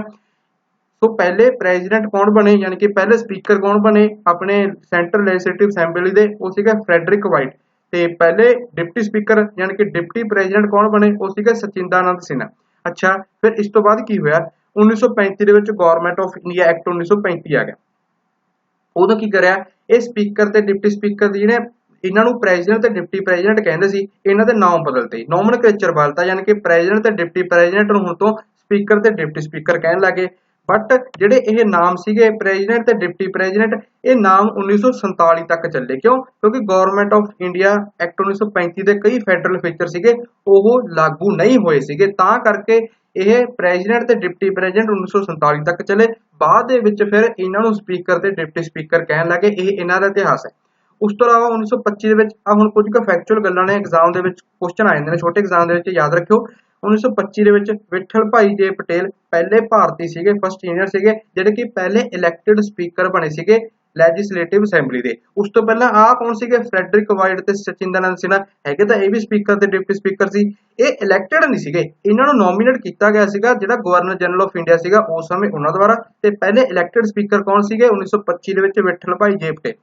ਫਿਰ ਪਹਿਲੀ ਲੋਕ ਸਭਾ ਦੇ ਪਹਿਲੇ ਸਪੀਕਰ ਕੌਣ ਸੀਗੇ, ਉਹ ਸੀਗੇ ਜੀ.ਵੀ. ਮਾਲਵੰਕਰ ਸਾਹਿਬ, ਬਹੁਤ ਪੇਪਰਾਂ ਵਿੱਚ ਕੁਐਸਚਨ ਪੁੱਛਿਆ ਗਿਆ। ਤੇ ਪਹਿਲੀ ਲੋਕ ਸਭਾ ਦੇ ਪਹਿਲੇ ਡਿਪਟੀ ਸਪੀਕਰ ਸੀਗੇ ਅਨੰਤ ਸਾਇਮ ਅਯੰਗਰ। ਠੀਕ ਹੈ, ਇਹ ਕੁਝ ਕੁ ਫੈਕਚੁਅਲ ਕੁਐਸਚਨ ਹੈਗੇ, ਯਾਦ ਰੱਖਿਓ। ਤੀਸਰੀ ਆਪਾਂ ਗੱਲ ਕਰਦੇ ਹਾਂ ਪੈਨਲ ਆਫ ਚੇਅਰਪਰਸਨ। ਲੋਕ ਸਭਾ ਵਿੱਚ ਜਿਹੜੇ ਮੂਹਰੇ ਟੇਬਲ ਦੇ ਅੱਗੇ 8-10 ਬੰਦੇ ਬੈਠੇ ਹੁੰਦੇ ਨੇ, ਉਹਨਾਂ ਬਾਰੇ ਗੱਲ ਕਰਦੇ ਵੀ ਉਹ ਕਾਹਦੇ ਵਾਸਤੇ ਟੇਬਲ ਲਾਇਆ ਹੁੰਦਾ ਹੈ ਲੋਕ ਸਭਾ ਵਿੱਚ। ਤੇ ਦੇਖੋ ਲੋਕ ਸਭਾ ਦੇ ਜਿਹੜੇ ਰੂਲ ਬੁੱਕ ਹੈਗੀ ਉਹਦੇ ਵਿੱਚ ਇਹਨਾਂ ਦਾ ਜ਼ਿਕਰ ਕੀਤਾ ਹੋਇਆ ਪੈਨਲ ਆਫ ਚੇਅਰਪਰਸਨ ਦਾ, ਯਾਨੀ ਕਿ ਸੰਵਿਧਾਨ ਦੇ ਵਿੱਚ ਇਹਨਾਂ ਦਾ ਜ਼ਿਕਰ ਨਹੀਂ ਹੈਗਾ। ਰੂਲਸ ਆਫ ਪ੍ਰੋਸੀਜਰ ਜਿਹੜੀ ਬੁੱਕ ਹੈਗੀ ਲੋਕ ਸਭਾ ਦੀ ਉਹਦੇ ਵਿੱਚ ਇਹਨਾਂ ਦਾ ਜ਼ਿਕਰ ਹੈ। ਇਹਦੇ ਵਿੱਚ ਇਹ ਗੱਲ ਲਿਖੀ ਹੋਈ ਹੈ ਵੀ ਜਿਹੜਾ ਸਪੀਕਰ ਹੈਗਾ ਲੋਕ ਸਭਾ ਦਾ ਉਹ ਨੋਮੀਨੇਟ ਕਰੂਗਾ ਲੋਕ ਸਭਾ ਦੇ ਜਿਹੜੇ ਮੈਂਬਰ ਨੇ ਉਹਨਾਂ ਦੇ ਵਿੱਚੋਂ 10 ਮੈਂਬਰਸ ਨੂੰ ਐਜ਼ ਪੈਨਲ ਆਫ ਚੇਅਰਪਰਸਨ। ਤੇ ਇਹ 10% ਹੁਣ ਤੁਹਾਡੇ ਦਿਮਾਗ ਦੇ ਵਿੱਚ ਆ ਰਿਹਾ ਹੋਊਗਾ ਵੀ ਇਹ ਕਿਹੜੀ ਪਾਰਟੀ ਚ ਹੋਣਗੇ। ਤਾਂ ਦੇਖੋ ਯੂਜੂਅਲੀ ਜਿਹੜੀ ਡਿਫਰੈਂਟ ਪੋਲੀਟੀਕਲ ਪਾਰਟੀਜ਼ ਹੁੰਦੇ ਨੇ ਉਹਨਾਂ ਦੇ ਵਿੱਚੋਂ ਹੀ ਇਹ 10 ਪੈਨਲ ਆਫ ਚੇਅਰਪਰਸਨ ਚੁਣੇ ਜਾਂਦੇ ਨੇ। ਤੇ ਉਸ ਪਾਰਟੀ ਦੇ ਜਿੰਨੇ ਸੰਸਦ ਹੁੰਦੇ ਨੇਗੇ ਉਹਨਾਂ ਦੀ ਮੈਜੋਰਟੀ ਦੇ ਹਿਸਾਬ ਨਾਲ ਇਹ 10 ਚੇਅਰਪਰਸਨ ਵੰਡੇ ਜਾਂਦੇ ਨੇ। ਜਿਵੇਂ ਕਿ ਬੀਜੇਪੀ ਦੀ ਮੈਜੋਰਟੀ ਜ਼ਿਆਦਾ ਹੈ, ਉਹਨਾਂ ਦੇ ਬੰਦੇ ਜ਼ਿਆਦਾ ਹੋਣਗੇ ਇਸ ਪੈਨਲ ਆਫ ਚੇਅਰਪਰਸਨ ਦੇ ਵਿੱਚ, ਬਾਕੀ ਪਾਰਟੀਆਂ ਦੇ ਘੱਟ ਹੋਣਗੇ। ਤੇ ਇਹਨਾਂ ਦਾ ਕੰਮ ਕੀ ਹੈ ਹੁਣ ਤਾਂ ਦੇਖੋ, ਇਹਨਾਂ ਦਾ ਕੰਮ ਇਹ ਹੈ ਜਦੋਂ ਸਪੀਕਰ ਤੇ ਡਿਪਟੀ ਸਪੀਕਰ ਦੋਵੇਂ ਹੀ ਐਬਸੈਂਟ ਹੋਣ ਤਾਂ ਉਦੋਂ ਇਹਨਾਂ 10 ਚੋਂ ਕੋਈ ਇੱਕ ਬੰਦਾ ਆ ਕੇ ਉਸ ਹਾਊਸ ਨੂੰ ਯਾਨੀ ਕਿ ਲੋਕ ਸਭਾ ਨੂੰ ਪ੍ਰੀਸਾਈਡ ਕਰਦਾ ਹੈ। ਤਾਂ ਕਰਕੇ ਆਪਾਂ ਅਕਸਰ ਦੇਖਦੇ ਹਾਂ ਤੁਹਾਨੂੰ ਜਦੋਂ ਲੋਕ ਸਭਾ ਦੀ ਸੁਣਵਾਈ, ਕਦੇ ਵੀ ਲੋਕ ਸਭਾ ਦੀ ਪ੍ਰੋਸੀਡਿੰਗ ਤੁਸੀਂ ਟੀਵੀ ਦੇ ਉੱਪਰ ਦੇਖੀ ਹੋਵੇ ਤਾਂ ਲੋਕ ਸਭਾ ਦਾ ਸਪੀਕਰ ਤਾਂ ਆਪਾਂ ਨੂੰ ਪਤਾ ਓਮ ਬਿਰਲਾ ਹੈ, ਬਟ ਕਈ ਵਾਰ ਤੁਸੀਂ ਦੇਖਦੇ ਹੋਵੋਗੇ ਸਪੀਕਰ ਕਦੇ ਕੋਈ ਹੁੰਦਾ, ਕਦੇ ਇੱਕ ਲੇਡੀ ਹੁੰਦੇ ਨੇਗੇ, ਕਦੇ ਕੋਈ ਹੋਰ ਬੈਠਾ ਹੁੰਦਾ, ਰੋਜ਼ ਅੱਡ-ਅੱਡ ਸਪੀਕਰ ਬੈਠਾ ਹੁੰਦਾ। ਤੁਸੀਂ ਦੇਖਦੇ ਹੋ ਇਹਦਾ ਮਤਲਬ ਇਹ ਹੈ ਵੀ ਜਦੋਂ ਸਪੀਕਰ ਜਾਂ ਡਿਪਟੀ ਸਪੀਕਰ ਐਬਸੈਂਟ ਹੋਵੇ ਤਾਂ ਇਹਨਾਂ ਪੈਨਲ ਆਫ ਚੇਅਰਪਰਸਨ ਜਿਹੜੇ 10 ਬੰਦੇ ਹੁੰਦੇ ਨੇ ਇਹਨਾਂ ਦੇ ਵਿੱਚ ਕੋਈ ਇੱਕ ਆ ਕੇ ਉਦੋਂ ਸਪੀਕਰ ਦੀ ਜਗ੍ਹਾ ਤੇ ਆ ਕੇ ਬਹਿੰਦਾ ਹੈ। ਤੇ ਇੰਪੋਰਟੈਂਟ ਗੱਲ ਇਹ ਹੈ ਜਦੋਂ ਇਹਨਾਂ ਚ ਕੋਈ ਇੱਕ ਬੰਦਾ ਸਪੀਕਰ ਦੀ ਜਗ੍ਹਾ ਤੇ ਆ ਕੇ ਬਹਿੰਦਾ ਤਾਂ ਉਦੋਂ ਇਹਦੇ ਕੋਲ ਉਹੀ ਪਾਵਰ ਹੁੰਦੀਆਂ ਨੇ ਜਿਹੜੇ ਕਿ ਸਪੀਕਰ ਕੋਲ ਹੁੰਦੀਆਂ ਨੇ। ਇੱਥੇ ਦਾ ਗੱਲ ਕਲੀਅਰ। ਹੁਣ ਇੱਥੇ ਨੋਟ ਕਰਨ ਵਾਲੀ ਗੱਲ ਇਹ ਹੈ ਇਹ ਪੈਨਲ ਆਫ ਚੇਅਰਪਰਸਨ ਚ ਕੋਈ ਇੱਕ ਬੰਦਾ ਸਪੀਕਰ ਦੀ ਸੀਟ ਦੇ ਉੱਪਰ ਉਦੋਂ ਹੀ ਆ ਕੇ ਬੈਠੂਗਾ ਜਦੋਂ ਉਹ ਐਬਸੈਂਟ ਹੋਵੇ। ਜਦੋਂ ਸਪੀਕਰ ਜਾਂ ਡਿਪਟੀ ਸਪੀਕਰ ਦੀ ਜਿਹੜੀ ਕੁਰਸੀ ਹੈਗੀ ਉਹ ਵਕੇਟ ਹੋਈ ਹੋਵੇ, ਖਾਲੀ ਹੋਵੇ, ਤਾਂ ਉਦੋਂ ਇਹਨਾਂ ਚ ਕੋਈ ਵੀ ਬੰਦਾ ਉਸ ਜਗ੍ਹਾ ਦੇ ਉੱਪਰ ਨਹੀਂ ਬੈਠੂਗਾ। ਉਦੋਂ ਕੀ ਹੋਊਗਾ, ਉਦੋਂ ਦੇਸ਼ ਦਾ ਰਾਸ਼ਟਰਪਤੀ ਫਿਰ ਕਿਸੇ ਲੋਕ ਸਭਾ ਦੇ ਕਿਸੇ ਮੈਂਬਰ ਨੂੰ ਅਪਾਇੰਟ ਕਰੂਗਾ ਸਪੀਕਰ, ਤੇ ਉਹਨਾਂ ਚਿਰ ਫਿਰ ਸਪੀਕਰ ਦੀਆਂ ਇਲੈਕਸ਼ਨ ਦੁਬਾਰਾ ਕਰਾਈ ਜਾਣਗੇ ਤੇ ਜਿਹੜੀ ਵੇਕੈਂਟ ਸੀਟ ਹੈ ਸਪੀਕਰ ਦੀ ਉਹ ਦੁਬਾਰਾ ਭਰੀ ਜਾਊਗੀ। ਇਹ ਬਹੁਤ ਇੰਪੋਰਟੈਂਟ ਗੱਲ ਸੀ, ਧਿਆਨ ਰੱਖਿਓ। ਹੁਣ ਗੱਲ ਕਰਦੇ ਆਪਾਂ ਸਪੀਕਰ, ਡਿਪਟੀ ਸਪੀਕਰ ਤੇ ਪੈਨਲ ਆਫ ਚੇਅਰਪਰਸਨ, ਯਾਨੀ ਕਿ ਲੋਕ ਸਭਾ ਦੇ ਕੰਟੈਸਟ 'ਚ ਜੋ ਕੁਝ ਵੀ ਸੀਗਾ ਆਪਾਂ ਪੜ੍ਹ ਲਿਆ। ਹੁਣ ਆਪਾਂ ਰਾਜ ਸਭਾ ਦੇ ਕੰਟੈਸਟ 'ਚ ਕੁਝ ਗੱਲਾਂ ਪੜ੍ਹਦੇ ਹਾਂ। ਸਭ ਤੋਂ ਪਹਿਲਾਂ ਆਪਾਂ ਗੱਲ ਕਰਦੇ ਹਾਂ ਰਾਜ ਸਭਾ ਦੇ ਚੇਅਰਮੈਨ ਸਾਹਿਬ ਦੀ। ਤਾਂ ਚੇਅਰਮੈਨ ਕੌਣ ਹੁੰਦਾ, ਉਹ ਦੇਸ਼ ਦਾ ਵਾਈਸ ਪ੍ਰੈਜ਼ੀਡੈਂਟ ਹੁੰਦਾ ਹੈ। ਵਾਈਸ ਪ੍ਰੈਜ਼ੀਡੈਂਟ ਵਾਲੇ ਚੈਪਟਰ ਵਿੱਚ ਪੜ੍ਹ ਚੁੱਕਿਆ ਤੇ ਹੁਣ ਆਪਾਂ ਇਹਨੂੰ ਲੈ ਕੇ ਇਸ ਹਾਊਸ ਦੇ ਕੰਟੈਕਸਟ ਦੇ ਵਿੱਚ ਆਪਾਂ ਕੁਝ ਕੁ ਗੱਲਾਂ ਕਰਦੇ ਹਾਂ। ਤਾਂ vice president of India is the ex officio chairperson of the Rajya Sabha during any period when the vice president acts the president or discharge the function of the president, it does not perform the duties of the office of chairman of Raj Sabha। ਆਪਾਂ ਨੂੰ ਪਤਾ ਹੈ, ਆਪਾਂ ਪੜ੍ਹ ਵੀ ਚੁੱਕੇ ਹਾਂ ਵੀ ਜਦੋਂ vice president ਦੇ ਤੌਰ ਤੇ ਐਕਟ ਕਰਦਾ, ਕਿਉਂਕਿ ਪ੍ਰੈਜ਼ੀਡੈਂਟ ਸੀਟ ਤੇ ਹੁੰਦਾ ਨਹੀਂ ਜਾਂ ਉਹਦੀ ਸੀਟ ਵਕੇਟ ਹੁੰਦੀ ਹੈ, ਤਾਂ ਉਦੋਂ ਵਾਈਸ ਪ੍ਰੈਜ਼ੀਡੈਂਟ ਉੱਧਰ ਚਲਾ ਜਾਂਦਾ ਹੈ। ਤਾਂ ਉਦੋਂ ਇੱਧਰ ਕੀ ਹੁੰਦਾ ਹੈਗਾ, ਤਾਂ ਉਦੋਂ ਇੱਧਰ ਉਹ ਆਪਦੇ ਰਾਜ ਸਭਾ ਦੀ ਜਿਹੜੀ ਉਹ ਹੈਗੀ ਆਫਿਸ ਹੈ ਇਹਦੀਆਂ ਡਿਊਟੀਆਂ ਉਹ ਪਰਫਾਰਮ ਨਹੀਂ ਕਰ ਪਾਉਂਦਾ। ਤਾਂ ਉਦੋਂ ਕੌਣ ਪਰਫਾਰਮ ਕਰਦਾ ਇਹਦੀ ਜਗ੍ਹਾ ਤੇ, ਉਦੋਂ ਕਰਦਾ ਜੀ ਰਾਜ ਸਭਾ ਦਾ ਡਿਪਟੀ ਚੇਅਰਮੈਨ। ਇਹ ਗੱਲ ਕਲੀਅਰ। ਅੱਗੇ ਗੱਲ ਕਰਦੇ ਆ ਤੇ ਇਹਨੂੰ ਹੁਣ ਵਾਈਸ ਪ੍ਰੈਜ਼ੀਡੈਂਟ ਨੂੰ ਜੇ ਰਿਮੂਵ ਕਰਨਾ ਹੋਵੇ ਇਹ ਆਫਿਸ ਦੇ ਵਿੱਚੋਂ ਉਹਨਾਂ ਚਿਰ ਸਿਰਫ ਉਦੋਂ ਹੀ ਰਿਮੂਵ ਕਰਿਆ ਜਾ ਸਕਦਾ ਜਦੋਂ ਇਹਨੂੰ ਚੇਅਰਮੈਨ ਜਿਹੜਾ ਰਾਜ ਸਭਾ ਦਾ ਚੇਅਰਮੈਨ ਹੁੰਦਾ ਉਹਨੂੰ ਉਦੋਂ ਹੀ ਰਿਮੂਵ ਕਰਿਆ ਜਾ ਸਕਦਾ ਜਦੋਂ ਉਹਨੂੰ ਵਾਈਸ ਪ੍ਰੈਜ਼ੀਡੈਂਟ ਦੇ ਤੌਰ ਤੇ ਰਿਮੂਵ ਕਰਿਆ ਜਾਵੇ। ਕਿਉਂ? ਕਿਉਂਕਿ ਵਾਈਸ ਪ੍ਰੈਜ਼ੀਡੈਂਟ ਹੁੰਦਾ ਜਿਹੜਾ ਉਹ ਰਾਜ ਸਭਾ ਦਾ ਚੇਅਰਪਰਸਨ ਹੁੰਦਾ ਹੈਗਾ। ਸੋ ਵਾਈਸ ਪ੍ਰੈਜ਼ੀਡੈਂਟ ਨੂੰ ਜਿਹੜੇ ਜਿਵੇਂ ਤੁਸੀਂ ਰਿਮੂਵ ਕਰੋਗੇ ਉਹਦੇ ਵਾਸਤੇ ਤੁਹਾਨੂੰ ਕੀ ਚਾਹੀਦਾ ਹੈ, ਰਾਜ ਸਭਾ ਵਿੱਚ ਇਫੈਕਟਿਵ ਮੈਜੋਰਟੀ ਚਾਹੀਦੀ ਹੈ ਤੇ ਲੋਕ ਸਭਾ ਵਿੱਚ ਸਿੰਪਲ ਮੈਜੋਰਟੀ ਚਾਹੀਦੀ ਹੈ। ਸੋ ਇਹ ਪ੍ਰੋਸੀਜਰ ਫੋਲੋ ਕਰਨਾ ਪਊਗਾ ਤੁਹਾਨੂੰ ਜੇ ਤੁਹਾਨੂੰ ਰਾਜ ਸਭਾ ਦੇ ਚੇਅਰਪਰਸਨ ਨੂੰ ਰਿਮੂਵ ਕਰਨਾ ਹੈ। ਯਾਨੀ ਕਿ ਦੋਵਾਂ ਦੇ ਗਰਾਊਂਡ ਸੇਮ ਨੇ ਰਿਮੂਵਲ, ਕੋਈ ਅੱਡ-ਅੱਡ ਗਰਾਊਂਡ ਨਹੀਂ ਹੈਗੇ ਵੀ ਵਾਈਸ ਪ੍ਰੈਜ਼ੀਡੈਂਟ ਨੂੰ ਰਿਮੂਵ ਕਰਨ ਦਾ ਕੋਈ ਗਰਾਊਂਡ ਅੱਡ ਹੈ, ਚੇਅਰਮੈਨ ਨੂੰ ਰਿਮੂਵ ਕਰਨ ਦਾ ਗਰਾਊਂਡ ਕੋਈ ਅੱਡ ਹੈਗਾ। ਅੱਗੇ ਗੱਲ ਕਰਦੇ ਹਾਂ as the presiding officer power and function of the chairman in the Raj Sabha are similar to those of the speaker of the Lok Sabha। ਹਾਂਜੀ, ਲੋਕ ਸਭਾ ਦੇ ਜਿਵੇਂ ਸਪੀਕਰ ਕੋਲ ਜਿਹੜੀਆਂ ਪਾਵਰ ਹੁੰਦੇ ਨੇ ਉਨੀਆਂ ਪਾਵਰਾਂ ਰਾਜ ਸਭਾ ਦੇ ਚੇਅਰਮੈਨ ਕੋਲ ਹੁੰਦੀਆਂ ਨੇ। ਸਿਮਿਲਰ ਪਾਵਰ ਤੇ ਫੰਕਸ਼ਨ ਹੁੰਦੇ ਨੇ ਇਹਨਾਂ ਦੇ, ਬਟ ਦੋ ਕੇਸਿਸ ਦੇ ਵਿੱਚ ਜਿਹੜਾ ਲੋਕ ਸਭਾ ਦਾ ਸਪੀਕਰ ਹੁੰਦਾ ਉਹਦੇ ਕੋਲ ਜ਼ਿਆਦਾ ਪਾਵਰਾਂ ਹੁੰਦੀਆਂ ਨੇਗੀਆਂ ਰਾਜ ਸਭਾ ਦੇ ਚੇਅਰਮੈਨ ਦੇ ਕੰਪੈਰੀਟਿਵਲੀ। ਉਹ ਕਿਹੜੇ ਕੇਸਿਸ ਨੇ, ਕੋਈ ਸਪੈਸ਼ਲ ਪਾਵਰ ਕਿਹੜੀਆਂ ਨੇ ਲੋਕ ਸਭਾ ਦੇ ਸਪੀਕਰ ਕੋਲ ਜੋ ਕਿ ਰਾਜ ਸਭਾ ਦੇ ਚੇਅਰਮੈਨ ਦੁਆਰਾ ਇੰਜੋਏ ਨਹੀਂ ਕੀਤੀਆਂ ਜਾਂਦੀਆਂ। ਤਾਂ ਸਭ ਤੋਂ ਪਹਿਲੀ ਪਾਵਰ ਇਹ ਹੈ, ਸਪੀਕਰ ਜਦੋਂ ਕਿਸੇ ਬਿੱਲ ਨੂੰ ਕਹਿ ਦੇ ਵੀ ਇਹ ਬਿੱਲ ਮਨੀ ਬਿੱਲ ਹੈ ਤਾਂ ਉਹ ਡਿਸੀਜਨ ਫਾਈਨਲ ਹੁੰਦਾ ਹੈਗਾ, ਉਹਨੂੰ ਚੈਲੰਜ ਨਹੀਂ ਕੀਤਾ ਜਾ ਸਕਦਾ। ਬਟ ਰਾਜ ਸਭਾ ਦੇ ਚੇਅਰਮੈਨ ਕੋਲ ਇਹ ਪਾਵਰ ਨਹੀਂ ਹੁੰਦੀ।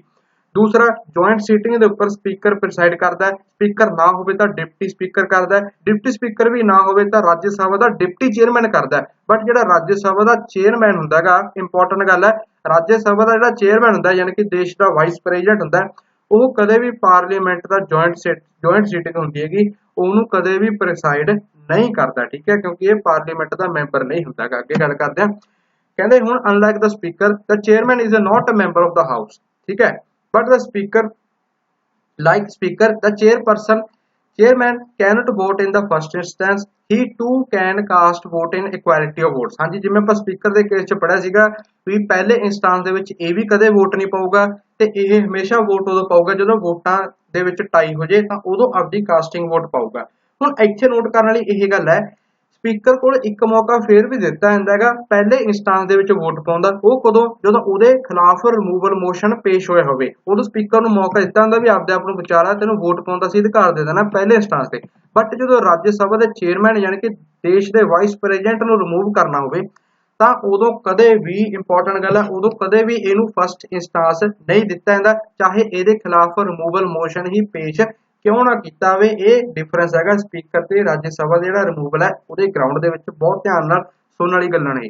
ਇਹਦੀ ਤਨਖਾਹ ਵੀ ਕੰਸੋਲੀਡੇਟਿਡ ਫੰਡ ਆਫ ਇੰਡੀਆ ਦੇ ਵਿੱਚੋਂ ਚਾਰਜ ਹੁੰਦੀ ਹੈ। ਤੇ ਇੰਪੋਰਟੈਂਟ ਗੱਲ ਇਹ ਹੈ, ਜਦੋਂ ਵਾਈਸ ਪ੍ਰੈਜ਼ੀਡੈਂਟ ਦੇ ਤੌਰ ਤੇ ਐਕਟ ਕਰਦਾ ਯਾਨੀ ਕਿ ਪ੍ਰੈਜ਼ੀਡੈਂਟ ਦੇ ਫੰਕਸ਼ਨ ਨਿਭਾ ਰਿਹਾ ਹੋਵੇ ਤਾਂ ਉਹਨੂੰ ਵਾਈਸ ਪ੍ਰੈਜ਼ੀਡੈਂਟ ਯਾਨੀ ਕਿ ਜਿਹੜੀ ਉਹਨੂੰ ਤਨਖਾਹ ਹੈਗੀ ਉਹ ਰਾਜ ਸਭਾ ਦੇ ਚੇਅਰਮੈਨ ਦੀ ਜਿਹੜੀ ਤਨਖਾਹ ਮਿਲਦੀ ਹੈ ਉਹਦੇ ਤੌਰ ਤੇ ਨਹੀਂ ਮਿਲੂਗੀ, ਉਹਨੂੰ ਤਨਖਾਹ ਮਿਲੂਗੀ ਜਿਹੜੀ ਰਾਸ਼ਟਰਪਤੀ ਨੂੰ ਮਿਲਦੀ ਹੈ। ਤੇ ਆਪਾਂ ਨੂੰ ਇਹ ਗੱਲ ਵੀ ਪਤਾ ਹੈ ਵੀ ਵਾਈਸ ਪ੍ਰੈਜ਼ੀਡੈਂਟ ਹੁੰਦਾ ਹੈ ਜਿਹੜਾ ਦੇਸ਼ ਦਾ, ਉਹੀ ਰਾਜ ਸਭਾ ਦਾ ਚੇਅਰਮੈਨ ਹੁੰਦਾ ਹੈ। ਇਹ ਇੱਕੋ ਬੰਦਾ ਦੋ ਪੋਸਟਾਂ ਦੇ ਹੁੰਦਾ ਹੈਗਾ, ਬਟ ਤਨਖਾਹ ਇਹਨੂੰ ਦੋਵੇਂ ਪੋਸਟਾਂ ਦੀ ਮਿਲਦੀ। ਜਿਹੜਾ ਵਾਈਸ ਪ੍ਰੈਜ਼ੀਡੈਂਟ ਹੁੰਦਾ ਉਹਨੂੰ ਹਮੇਸ਼ਾ ਰਾਜ ਸਭਾ ਦਾ ਜਿਹੜਾ ਚੇਅਰਮੈਨ ਹੁੰਦੀ ਹੈ, ਜਿੱਦਾਂ ਜਿਹੜਾ ਚੇਅਰਮੈਨ ਹੁੰਦਾ ਉਹਦੀ ਤਨਖਾਹ ਹੀ ਮਿਲਦੀ ਹੈ। ਤੇ ਜਦੋਂ ਇਹੀ ਬੰਦਾ ਰਾਸ਼ਟਰਪਤੀ ਬਣਦਾ ਹੈਗਾ, ਉਹਦੀ ਡਿਊਟੀ ਸਾਂਭਦਾ ਹੈਗਾ, ਤਾਂ ਉਦੋਂ ਉਹਨੂੰ ਤਨਖਾਹਾਂ ਰਾਸ਼ਟਰਪਤੀ ਵਾਲੀਆਂ ਮਿਲਦੀਆਂ ਨੇ, ਨਾ ਕਿ ਰਾਜ ਸਭਾ ਦੇ ਚੇਅਰਮੈਨ ਦੀਆਂ। ਹੁਣ ਗੱਲ ਕਰਦੇ ਹਾਂ ਰਾਜ ਸਭਾ ਦੇ ਡਿਪਟੀ ਚੇਅਰਮੈਨ ਦੀਆਂ। ਤਾਂ ਇਹ ਵੀ ਰਾਜ ਸਭਾ ਦਾ ਜਿਹੜਾ ਡਿਪਟੀ ਚੇਅਰਮੈਨ ਹੁੰਦਾ ਹੈਗਾ, ਇਹ ਵੀ ਰਾਜ ਸਭਾ ਦੇ ਜਿਹੜੇ ਮੈਂਬਰ ਹੁੰਦੇ ਨੇ ਉਹਨਾਂ ਦੇ ਵਿੱਚੋਂ ਹੀ ਚੁਣਿਆ ਜਾਂਦਾ ਹੈਗਾ। ਇਹਨੂੰ ਵਕੇਟ, ਜਦੋਂ ਉਹਦੀ ਸੀਟ ਖਾਲੀ ਹੋਵੇ ਉਹਦੇ ਵਾਸਤੇ ਕਿਹੜੇ ਕਿਹੜੇ ਗਰਾਊਂਡ ਹੁੰਦੇ ਨੇ, ਉਹ ਸਾਰੇ ਸੇਮ ਨੇਗੇ ਜਿਹੜੇ ਆਪਾਂ ਪਿੱਛੇ ਪੜ੍ਹੇ ਨੇਗੇ, ਠੀਕ ਹੈ। ਜਿਵੇਂ ਇਹ ਰਿਜ਼ਾਈਨ ਕਰੂਗਾ, ਕਿਹਨੂੰ ਦਊਗਾ, ਚੇਅਰਮੈਨ ਨੂੰ, ਇਹ ਰਾਜ ਸਭਾ ਦਾ ਮੈਂਬਰ ਨਾ ਰਹੇ, ਜਾਂ ਇਹਨੂੰ ਰਿਮੂਵ ਕਰਨਾ ਹੋਵੇ 14 ਦਿਨਾਂ ਦਾ ਨੋਟਿਸ ਦੇ ਕੇ, ਇਹ ਸਾਰਾ ਕੁਝ ਸੇਮ ਹੈਗਾ। ਅੱਗੇ ਗੱਲ ਕਰਦੇ ਹਾਂ ਆਪਾਂ ਡਿਪਟੀ ਚੇਅਰਮੈਨ ਸਾਹਿਬ ਦੇ ਰਿਗਾਰਡਿੰਗ। ਤਾਂ ਉਹ ਇਹ ਹੈਗਾ, ਕਹਿੰਦੇ ਇਹ ਜਿਹੜਾ ਡਿਪਟੀ ਚੇਅਰਮੈਨ ਹੁੰਦਾ ਹੈਗਾ ਰਾਜ ਸਭਾ ਦਾ, ਇਹ ਚੇਅਰਮੈਨ ਦੀ ਸੀਟ ਦੇ ਉੱਪਰ ਉਦੋਂ ਹੀ ਐਕਟ ਕਰੂਗਾ ਜਦੋਂ ਚੇਅਰਮੈਨ ਨੇ ਜਿਹੜਾ ਰਾਜ ਸਭਾ ਦਾ ਜਾਂ ਤਾਂ ਐਬਸੈਂਟ ਹੋਵੇ, ਜਿਵੇਂ ਜਾਂ ਤਾਂ ਐਬਸੈਂਟ ਹੋਵੇ, ਜਾਂ ਉਹ ਰਾਸ਼ਟਰਪਤੀ ਦੀ ਜਗ੍ਹਾ ਉਹਦੀ ਡਿਊਟੀ ਨਿਭਾ ਰਿਹਾ ਹੋਵੇ। ਜਦੋਂ ਰਾਸ਼ਟਰਪਤੀ ਐਬਸੈਂਟ ਜਾਂ ਉਹਦੀ ਸੀਟ ਖਾਲੀ ਹੋਵੇ ਉਦੋਂ, ਜਾਂ ਵਾਈਸ ਪ੍ਰੈਜ਼ੀਡੈਂਟ ਯਾਨੀ ਕਿ ਰਾਜ ਸਭਾ ਦੇ ਚੇਅਰਮੈਨ ਹੈਗੀ ਜਿਹੜੀ ਉਹਦੀ ਸੀਟ ਹੈਗੀ ਜਿਹੜੀ ਉਹ ਵਕੇਟ ਹੋ ਜੇ, ਤਾਂ ਉਦੋਂ ਜਿਹੜਾ ਡਿਪਟੀ ਚੇਅਰਮੈਨ ਹੁੰਦਾ ਰਾਜ ਸਭਾ ਦਾ, ਉਹ ਰਾਜ ਸਭਾ ਦੇ ਚੇਅਰਮੈਨ ਦੀ ਜਿਹੜੀ ਸੀਟ ਹੈ ਉਹਦੇ ਉੱਪਰ ਆ ਕੇ ਬਹਿੰਦਾ ਤੇ ਇਹਦੇ ਕੋਲ ਉਹ ਸਾਰੀਆਂ ਪਾਵਰਾਂ ਆ ਜਾਂਦੀਆਂ ਨੇ ਜਿਹੜੀਆਂ ਕਿ ਰਾਜ ਸਭਾ ਦੇ ਚੇਅਰਮੈਨ ਕੋਲ ਹੁੰਦੀਆਂ ਨੇ। ਹੁਣ ਇਹ ਵੀ ਜਦੋਂ ਡਿਪਟੀ ਚੇਅਰਮੈਨ ਹੁੰਦਾ ਰਾਜ ਸਭਾ ਦਾ, ਇਹ ਰਾਜ ਸਭਾ ਦੇ ਚੇਅਰਮੈਨ ਦੇ ਤੌਰ ਤੇ ਹਾਊਸ ਨੂੰ ਪ੍ਰੀਸਾਈਡ ਕਰ ਰਿਹਾ ਹੋਵੇ, ਤਾਂ ਉਦੋਂ ਇਹਦੇ ਕੋਲ ਵੀ ਕਦੇ ਵੀ ਪਹਿਲੇ ਇੰਸਟੈਂਸ ਦੇ ਵਿੱਚ ਵੋਟ ਪਾਉਣ ਦਾ ਅਧਿਕਾਰ ਨਹੀਂ ਹੁੰਦਾ। ਇਹ ਉਦੋਂ ਵੋਟ ਪਾਊਗਾ ਜਦੋਂ ਹਾਊਸ ਦੇ ਵਿੱਚ ਟਾਈ ਹੋਵੇ। ਹੁਣ ਜਦੋਂ ਚੇਅਰਮੈਨ ਆਪਣੀ ਸੀਟ ਤੇ ਬੈਠਾ ਹੋਵੇ ਤਾਂ ਉਦੋਂ ਜਿਹੜਾ ਰਾਜ ਸਭਾ ਦਾ ਡਿਪਟੀ ਚੇਅਰਮੈਨ ਹੁੰਦਾ, ਇਹ ਵੀ ਰਾਜ ਸਭਾ ਦਾ ਜਿਹੜਾ ਆਰਡੀਨਰੀ ਮੈਂਬਰ ਹੁੰਦੇ ਨੇ ਉਹਨਾਂ ਵਾਂਗ ਹੀ ਬਿਹੇਵ ਕਰਦਾ ਤੇ ਉਦੋਂ ਸਾਰਾ ਕੁਝ ਕਰਦਾ, ਇੰਕਲੂਡਿੰਗ ਵੋਟ ਵੀ ਪਾਉਂਦਾ। ਇਹ ਫਰਕ ਉਵੇਂ ਹੈ ਜਿਵੇਂ ਲੋਕ ਸਭਾ ਦੇ ਆਪਾਂ ਸਪੀਕਰ ਤੇ ਡਿਪਟੀ ਸਪੀਕਰ ਦੇ ਵਿੱਚ ਪੜਿਆ ਸੀਗਾ। ਇਹਦੀਆਂ ਤਨਖਾਹਾਂ ਵੀ ਕੰਸੋਲੀਡੇਟਿਡ ਫੰਡ ਆਫ ਇੰਡੀਆ ਦੇ ਵਿੱਚੋਂ ਚਾਰਜ ਕੀਤੀਆਂ ਜਾਂਦੀਆਂ ਨੇ ਤੇ ਪਾਰਲੀਮੈਂਟ ਦੁਆਰਾ ਫਿਕਸ ਕੀਤੇ ਜਾਂਦੇ ਨੇਗੇ। ਅੱਗੇ ਗੱਲ ਕਰਦੇ ਹਾਂ ਰਾਜ ਸਭਾ ਦੇ ਜਿਹੜੇ ਪੈਨਲ ਆਫ ਵਾਈਸ ਚੇਅਰਪਰਸਨ ਹੁੰਦੇ ਨੇਗੇ ਇਹਨਾਂ ਦੀ। ਇਹ 6 ਬੰਦੇ ਹੁੰਦੇ ਨੇ ਟੋਟਲ, ਜਿਵੇਂ ਲੋਕ ਸਭਾ ਵਿੱਚ 10 ਹੁੰਦੇ ਨੇ, ਇਹਦੇ ਵਿੱਚ ਟੋਟਲ 6 ਹੁੰਦੇ ਨੇਗੇ। ਕੁਰਸੀਆਂ ਲੱਗੀਆਂ ਹੁੰਦੀਆਂ ਨੇ ਜਿਹੜੀਆਂ ਸਪੀਕਰ ਚੇਅਰਮੈਨ ਦੇ ਟੇਬਲ ਦੇ ਜਿਹੜੇ ਉਹਦੇ ਮੇਨ ਅੱਗੇ ਟੇਬਲ ਲੱਗਿਆ ਹੁੰਦਾ ਉਹਦੇ ਅੱਗੇ ਕੁਰਸੀਆਂ ਲੱਗੀਆਂ ਹੁੰਦੀਆਂ ਨੇ, ਉਹੀ ਕੰਮ ਇਹਨਾਂ ਦਾ ਹੁੰਦਾ ਜਿਹੜਾ ਕਿ ਆਪਣਾ ਪਿੱਛੇ ਆਪਾਂ ਪੈਨਲ ਆਫ ਚੇਅਰਪਰਸਨ ਪੜਿਆ ਸੀ। ਇਹ ਇਹਨਾਂ ਦੇ ਵਿੱਚੋਂ ਕੀ ਹੁੰਦਾ ਹੈ, ਜਦੋਂ ਰਾਜ ਸਭਾ ਦਾ ਚੇਅਰਮੈਨ ਜਾਂ ਡਿਪਟੀ ਚੇਅਰਮੈਨ ਐਬਸੈਂਟ ਹੋਣ ਧਿਆਨ ਨਾਲ ਸੁਣੋ, ਤਾਂ ਇਹਨਾਂ 'ਚ ਕੋਈ ਇੱਕ ਬੰਦਾ ਆ ਕੇ ਰਾਜ ਸਭਾ ਦਾ ਚੇਅਰਮੈਨ ਬਣ ਜਾਂਦਾ ਹੈ, ਉਹਦੀ ਡਿਊਟੀ ਸਾਂਭਦਾ ਹੈਗਾ ਜਿੰਨਾ ਚਿਰ ਉਹ ਬੰਦੇ ਐਬਸੈਂਟ ਹੋਣ, ਚੇਅਰਮੈਨ ਜਾਂ ਡਿਪਟੀ ਚੇਅਰਮੈਨ। ਤੇ ਇਹਦੇ ਕੋਲ ਵੀ ਉਹੀ ਪਾਵਰਾਂ ਆ ਜਾਂਦੀਆਂ ਨੇ ਜੋ ਕਿ ਰਾਜ ਸਭਾ ਦੇ ਚੇਅਰਮੈਨ ਕੋਲ ਹੁੰਦੀਆਂ ਨੇ। ਅੱਗੇ ਗੱਲ ਕਰਦੇ ਹਾਂ ਹੁਣ ਇਹ ਸਿਰਫ ਉਦੋਂ ਹੀ ਚੇਅਰਮੈਨ ਦੇ ਤੌਰ ਤੇ ਬਣਦੇ ਨੇ ਜਦੋਂ ਸੀਟ ਚੇਅਰਮੈਨ ਜਾਂ ਡਿਪਟੀ ਚੇਅਰਮੈਨ ਦੀ ਐਬਸੈਂਟ ਹੋਣ। ਉਹ ਜੇ ਵੈਕੇਟ ਹੋਵੇ ਉਹਨਾਂ ਸੀਟ ਖਾਲੀ ਹੋਵੇ ਤਾਂ ਉਦੋਂ ਇਹਨਾਂ 'ਚ ਕੋਈ ਵੀ ਬੰਦਾ ਚੇਅਰਮੈਨ ਨਹੀਂ ਬਣਦਾ। ਉਦੋਂ ਕੀ ਹੁੰਦਾ, ਫਿਰ ਰਾਸ਼ਟਰਪਤੀ ਕਿਸੇ ਵੀ ਰਾਜ ਸਭਾ ਦੇ ਮੈਂਬਰ ਨੂੰ ਚੇਅਰਮੈਨ ਅਪਾਇੰਟ ਕਰੂਗਾ। ਠੀਕ ਹੈ, ਅੱਗੇ ਆਪਾਂ ਲਿਖਿਆ ਹੈਗਾ at during such time the chairman duties are performed by such a member of the house as the president may appoint for the purpose. The elections are held as soon as possible to fill the vacant post। ਤੇ ਦੁਬਾਰਾ ਫਿਰ ਜਿਹੜੀਆਂ vacant ਪੋਸਟਾਂ ਨੇਗੀਆਂ, vacant post ਹੈਗੀ ਉਹ fill ਕੀਤੀ ਹੁੰਦੀ ਹੈ। ਹੁਣ ਰਾਜ ਸਭਾ ਦੇ ਚੇਅਰਮੈਨ ਨੂੰ ਜੇ ਦੁਬਾਰਾ ਇਲੈਕਟ ਕਰਨਾ ਹੈਗਾ, ਠੀਕ ਹੈ, ਤਾਂ ਉਦੋਂ ਉਹਦਾ ਪ੍ਰੋਸੀਜਰ ਕੀ ਹੈ, ਉਹ ਰਾਜ ਸਭਾ ਵਾਲਾ ਜਿਹੜਾ ਉਹ ਵਾਈਸ ਪ੍ਰੈਜ਼ੀਡੈਂਟ ਵਾਲਾ ਚੈਪਟਰ ਹੈ ਉਹਦੇ ਵਿੱਚ ਮੈਂ ਤੁਹਾਨੂੰ ਪੜਾਇਆ ਹੋਵੇਗਾ। ਹੁਣ ਗੱਲ ਕਰਦੇ ਹਾਂ ਅੱਗੇ ਆਪਾਂ ਲੀਡਰਸ ਇਨ ਪਾਰਲੀਮੈਂਟ। ਪਾਰਲੀਮੈਂਟ ਦੇ ਦੋਵੇਂ ਹਾਊਸ ਹੀ ਨੇ, ਉਹਨਾਂ ਵਿੱਚ ਲੀਡਰ ਵੀ ਹੁੰਦੇ ਨੇ, ਲੀਡਰ ਆਫ ਦਾ ਹਾਊਸ ਕਹਿੰਦੇ ਨੇ ਉਹਨਾਂ ਨੂੰ, ਉਹਨਾਂ ਬਾਰੇ ਵੀ ਆਪਾਂ ਗੱਲ ਕਰ ਲੈਣਾ। ਤਾਂ ਸਭ ਤੋਂ ਪਹਿਲਾਂ ਆਪਾਂ ਗੱਲ ਕਰਦੇ ਹਾਂ ਜਿਹੜੀ ਪਾਰਲੀਮੈਂਟ ਲੋਕ ਸਭਾ ਦੀ ਰੂਲ ਬੁੱਕ ਆ ਉਹਦੇ ਵਿੱਚ ਲਿਖਿਆ ਹੋਇਆ ਵੀ under the rules of Lok Sabha the leader of the house means prime minister. ਜੇ ਤਾਂ ਲੋਕ ਸਭਾ ਦੀ ਗੱਲ ਹੋ ਰਹੀ ਹੋਵੇ ਤਾਂ ਲੋਕ ਸਭਾ ਵਿੱਚ ਜਿਹੜਾ ਲੀਡਰ ਆਫ ਹਾਊਸ ਹੁੰਦਾ ਹੈ, ਜੇ ਉਹ ਬੰਦਾ ਦੇਸ਼ ਦਾ ਪ੍ਰਧਾਨ ਮੰਤਰੀ ਹੋਵੇ ਤੇ ਉਹ ਲੋਕ ਸਭਾ ਦੇ ਵਿੱਚ ਚੁਣਿਆ ਗਿਆ ਹੋਵੇ ਤਾਂ ਉਹ ਆਟੋਮੈਟਿਕਲੀ ਬਾਈ ਡਿਫਾਲਟ ਉਸ house the leader of house ਬਣ ਜਾਂਦਾ ਹੈ। ਇਹ ਗੱਲ ਕਲੀਅਰ। ਜੇ ਉਹ ਬੰਦਾ ਲੋਕ ਸਭਾ ਦਾ ਨਾ ਹੋਵੇ, ਉਹ ਬੰਦਾ ਧਿਆਨ ਨਾਲ ਸੁਣੋ, ਲੋਕ ਸਭਾ ਵਿੱਚ ਨਾ ਚੁਣਿਆ ਹੋਵੇ, ਠੀਕ ਹੈ, ਬਟ ਦੇਸ਼ ਦਾ ਪ੍ਰਧਾਨ ਮੰਤਰੀ ਹੋਵੇ ਤਾਂ ਉਦੋਂ ਕੀ ਹੋਊਗਾ, ਤਾਂ ਉਦੋਂ ਜਿਹੜਾ ਦੇਸ਼ ਦਾ ਪ੍ਰਧਾਨ ਮੰਤਰੀ ਹੋਊਗਾ ਉਹ ਲੋਕ ਸਭਾ ਵਿੱਚ ਕਿਸੇ ਵੀ ਮਿਨਿਸਟਰ ਨੂੰ ਠੀਕ ਹੈ ਲੋਕ ਸਭਾ ਵਿੱਚ ਨੋਮੀਨੇਟ ਕਰੂਗਾ as the leader of the house. ਠੀਕ ਹੈ, ਇਹ ਗੱਲ ਯਾਦ ਰੱਖਿਓ। ਫੋਰ ਐਗਜ਼ਾਮਪਲ ਮਨਮੋਹਨ ਸਿੰਘ ਜੀ ਉਹ ਦੇਸ਼ ਦੇ ਪ੍ਰਧਾਨ ਮੰਤਰੀ ਸੀਗੇ, ਬਟ ਉਹ ਲੋਕ ਸਭਾ ਦੇ ਨਹੀਂ, ਉਹ ਰਾਜ ਸਭਾ ਦੇ ਮੈਂਬਰ ਸੀਗੇ। ਸੋ ਫਿਰ ਉਹਨਾਂ ਨੇ ਕਿਸੇ ਬੰਦੇ ਨੂੰ ਲੋਕ ਸਭਾ ਦਾ ਲੀਡਰ, ਕਿਸੇ ਮਿਨਿਸਟਰ ਨੂੰ ਲੋਕ ਸਭਾ ਦਾ ਮਿਨਿਸਟਰ ਅਪਾਇੰਟ ਕੀਤਾ ਸੀ। ਹਾਂ, ਹੁਣ ਮੋਦੀ ਸਾਹਿਬ ਆਏ ਹੀ ਲੋਕ ਸਭਾ ਵਿੱਚ ਚੁਣ ਕੇ ਨੇ ਤਾਂ ਆਟੋਮੈਟਿਕਲੀ ਬਾਈ ਡਿਫਾਲਟ ਉਹ ਲੋਕ ਸਭਾ ਦੇ ਲੀਡਰ ਬਣ ਗਏ। ਠੀਕ ਹੈ, leader of the house of Lok ਸਭਾ ਬਣ ਗਏ। ਇਹ ਗੱਲ ਤੁਹਾਨੂੰ ਹੋ ਗਈ ਕਲੀਅਰ। ਦੂਸਰਾ ਗੱਲ ਕਰਦੇ ਹਾਂ, ਐਵੇਂ ਹੀ ਰਾਜ ਸਭਾ ਵਿੱਚ ਵੀ ਲੀਡਰ ਆਫ ਹਾਊਸ ਹੁੰਦਾ ਹੈਗਾ ਜੋ ਕਿ ਪ੍ਰਧਾਨ ਮੰਤਰੀ ਦੁਆਰਾ ਨੋਮੀਨੇਟ ਕੀਤਾ ਜਾਂਦਾ ਹੈਗਾ, ਜਿਵੇਂ ਕਿ ਲੋਕ ਸਭਾ ਦੇ ਵਿੱਚ ਹੁੰਦਾ ਹੈਗਾ। ਤੇ ਜਿਹੜੇ ਇਹ ਲੀਡਰ ਹੁੰਦੇ ਨੇਗੇ, ਇਹਨਾਂ ਜਿਹੜੇ ਹਾਊਸ ਦੇ ਲੀਡਰ ਹੁੰਦੇ ਨੇ, ਇਹਨਾਂ ਦੀ ਸੀਟ ਕਿੱਥੇ ਹੁੰਦੀ ਹੈ, ਇਹਨਾਂ ਦੀ ਸੀਟ ਰਾਜ ਸਭਾ ਦੀ ਜੇ ਆਪਾਂ ਗੱਲ ਕਰੀਏ, ਰਾਜ ਸਭਾ ਦੀ ਜਿਹੜੀ ਸੀਟ ਹੁੰਦੀ ਹੈ ਲੀਡਰ ਆਫ ਹਾਊਸ ਦੀ, ਉਹ ਚੇਅਰਪਰਸਨ ਦੇ ਨਾਲ ਨੈਕਸਟ ਜਿਹੜੀ ਪਹਿਲੀ ਰੋ ਹੁੰਦੀ ਹੈਗੀ ਉੱਥੇ ਹੁੰਦੀ ਹੈਗੀ। ਠੀਕ ਹੈ, ਆ ਪਹਿਲੀ ਰੋ ਹੈਗੀ, ਇੱਥੇ ਕਿਤੇ ਬੈਠਾ ਹੁੰਦਾ ਹੈਗਾ ਰਾਜ ਸਭਾ ਦਾ ਲੀਡਰ। ਹੁਣ ਅਕਸਰ ਦੇਖਦੇ ਆਪਾਂ ਰਾਜ ਸਭਾ ਦਾ ਇਸ ਟਾਈਮ ਲੀਡਰ ਕੌਣ ਹੈ, ਉਹਨੇ ਗੁਲਾਮ ਨਬੀ ਆਜ਼ਾਦ ਸਾਹਿਬ। ਤੁਸੀਂ ਅਕਸਰ ਜਦੋਂ ਰਾਜ ਸਭਾ ਦੀ ਕਾਰਵਾਈ ਸੁਣੀ ਹੋਵੇ ਕਦੇ ਤਾਂ ਹਮੇਸ਼ਾ ਦੇਖੋ ਨਾਬੀ ਸਾਹਿਬ ਆ ਪਹਿਲੀ ਜਿਹੜੀ ਰੋ ਹੈਗੀ ਰਾਜ ਸਭਾ ਦੀ ਇੱਥੇ ਕਿਤੇ ਬੈਠੇ ਹੁੰਦੇ ਨੇ। ਠੀਕ ਹੈ, ਸੋ ਲੀਡਰ ਆਫ ਜਿਹੜਾ ਹਾਊਸ ਹੁੰਦਾ ਕਿਸੇ ਵੀ ਹਾਊਸ ਦਾ ਉਹ ਇੱਥੇ ਕਿਤੇ ਬੈਠਾ ਹੁੰਦਾ। ਮੋਦੀ ਸਾਹਿਬ ਵੀ ਇੱਥੇ ਕਿਤੇ ਬੈਠੇ ਹੁੰਦੇ ਨੇ ਲੋਕ ਸਭਾ ਵਿੱਚ ਜਿਹੜੀ ਪਹਿਲੀ ਰੋ ਹੁੰਦੀ ਹੈ। ਠੀਕ ਹੈ, ਤੇ ਆ ਰਾਜ ਸਭਾ ਦਾ ਚੇਅਰਮੈਨ ਦੀ ਕੁਰਸੀ ਹੈ ਤੇ ਆ ਜਿਹੜੇ ਪੈਨਲ ਆਫ ਚੇਅਰਪਰਸਨ ਹੈਗੇ।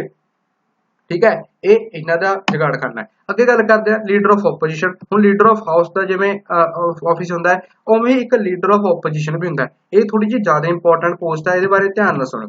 ਤਾਂ ਦੇਖੋ ਹਰੇਕ ਹਾਊਸ ਦੇ ਵਿੱਚ ਇੱਕ ਲੀਡਰ ਆਫ ਆਪੋਜੀਸ਼ਨ ਵੀ ਹੁੰਦਾ ਹੈ, ਜਿਵੇਂ ਕਿ ਲੀਡਰ ਆਫ ਹਾਊਸ ਹੁੰਦਾ ਹੈ। ਇਹ ਲੀਡਰ ਆਫ ਆਪੋਜੀਸ਼ਨ ਪਹਿਲੀ ਗੱਲ ਕਿਹੜੇ ਬੰਦੇ ਨੂੰ ਲੀਡਰ ਆਫ ਆਪੋਜੀਸ਼ਨ ਕਿਹਾ ਜਾਊਗਾ, ਇਹ ਬਹੁਤ ਇੰਪੋਰਟੈਂਟ ਹੈ। ਤਾਂ ਲੀਡਰ ਆਫ ਆਪੋਜੀਸ਼ਨ ਉਸ ਬੰਦੇ ਨੂੰ ਕਿਹਾ ਜਾਊਗਾ ਜਿਹੜੇ ਬੰਦੇ ਦੀ ਪਾਰਟੀ, ਠੀਕ ਹੈ, ਜਿੰਨੀ ਲੋਕ ਸਭਾ ਦੀ ਟੋਟਲ ਸਟਰੈਂਥ ਹੈ ਉਹਦੇ 1/10 ਜਿਹੜੀਆਂ ਸੀਟਾਂ ਨੇਗੀਆਂ, ਯਾਨੀ ਕਿ 545 ਦੇ ਜਿੰਨੀਆਂ 1/10 ਸੀਟਾਂ ਨੇ, ਜੇ ਕਿਸੇ ਪਾਰਟੀ ਕੋਲ ਆ ਜਾਂਦੀਆਂ ਨੇ ਤਾਂ ਉਸ ਪਾਰਟੀ ਦਾ ਕੋਈ ਵੀ ਬੰਦਾ, ਠੀਕ ਹੈ, ਲੀਡਰ ਆਫ ਆਪੋਜੀਸ਼ਨ ਕਹਾਊਗਾ। ਹੱਦ ਕਰੋ ਬੀਜੇਪੀ ਹੈਗੀ, ਬੀਜੇਪੀ ਤਾਂ ਸਰਕਾਰ ਦੇ ਵਿੱਚ ਹੈਗੀ। ਹੁਣ ਬੀਜੇਪੀ ਦੀ ਆਪੋਜੀਸ਼ਨ ਦੇ ਵਿੱਚ ਕਾਂਗਰਸ ਹੈ।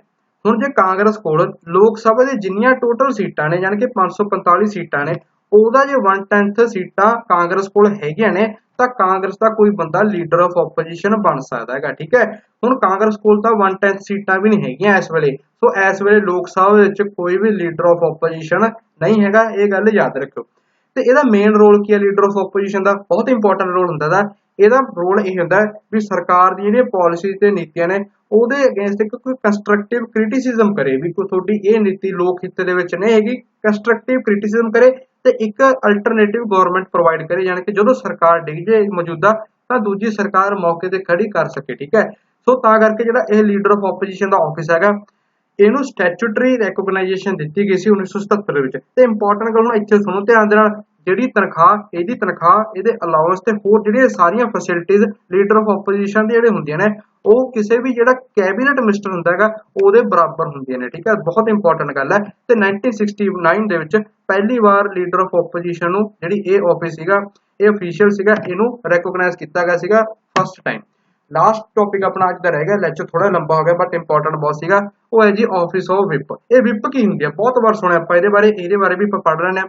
तो देखो जिमें इंपॉर्टेंट गल, सब तो इंपॉर्टेंट गल इत्थे है, जिमें अपन ये पढ़िया पिछे leader of the house, leader of opposition, ठीक है, ये ਜਿਹੜੇ ਦੋਵੇਂ ਆਫਿਸਿਸ ਨੇ ਇਹਨਾਂ ਦਾ ਜ਼ਿਕਰ ਪਹਿਲੀ ਗੱਲ ਸੰਵਿਧਾਨ ਦੇ ਵਿੱਚ ਤਾਂ ਕਿਤੇ ਕੀਤਾ ਨਹੀਂ ਹੋਇਆ, ਬਟ ਇਹਨਾਂ ਦਾ ਜ਼ਿਕਰ ਰੂਲਸ ਆਫ ਦਾ ਹਾਊਸ ਤੇ ਪਾਰਲੀਮੈਂਟ ਜਿਹੜੇ ਸਟੈਚੂ ਬੁੱਕ ਹੈਗੀ ਉਹਦੇ ਵਿੱਚ ਕੀਤਾ ਹੈ। ਜਿਵੇਂ ਕਿ ਆਪਾਂ ਪੜਿਆ ਲੀਡਰ ਆਫ ਦਾ ਹਾਊਸ ਤੇ ਆ ਦੇਖੋ under the rules of Lok ਸਭਾ, ਯਾਨੀ ਕਿ ਲੋਕ ਸਭਾ ਦੇ ਰੂਲ ਬੁੱਕ ਦੇ ਵਿੱਚ ਇਹਨਾਂ ਦਾ ਜ਼ਿਕਰ ਕੀਤਾ ਹੋਇਆ ਹੈ। ਲੀਡਰ ਆਫ ਆਪੋਜੀਸ਼ਨ ਦਾ ਵੀ ਜ਼ਿਕਰ ਕੀਤਾ ਹੋਏਗਾ ਰੂਲ ਬੁੱਕ ਤੇ ਪਾਰਲੀਮੈਂਟ ਸਟੈਚੂ ਦੇ ਵਿੱਚ, ਬਟ ਜਿਹੜਾ ਵਿਪ ਦਾ ਆਫਿਸ ਹੈ ਉਹਦਾ ਨਾ ਤਾਂ ਕਿਤੇ ਸੰਵਿਧਾਨ ਦੇ ਵਿੱਚ ਜ਼ਿਕਰ ਕੀਤਾ ਹੈ ਤੇ ਨਾ ਹੀ ਕਿਸੇ ਪਾਰਲੀਮੈਂਟ ਸਟੈਚੂਟ ਜਾਂ ਰੂਲਸ ਆਫ ਪ੍ਰੋਸੀਜਰ ਬੁੱਕ ਲੋਕ ਸਭਾ ਜਾਂ ਰਾਜ ਸਭਾ ਦੀ ਉਹਦੇ ਵਿੱਚ ਜ਼ਿਕਰ ਕੀਤਾ ਹੋਇਆ ਹੈ।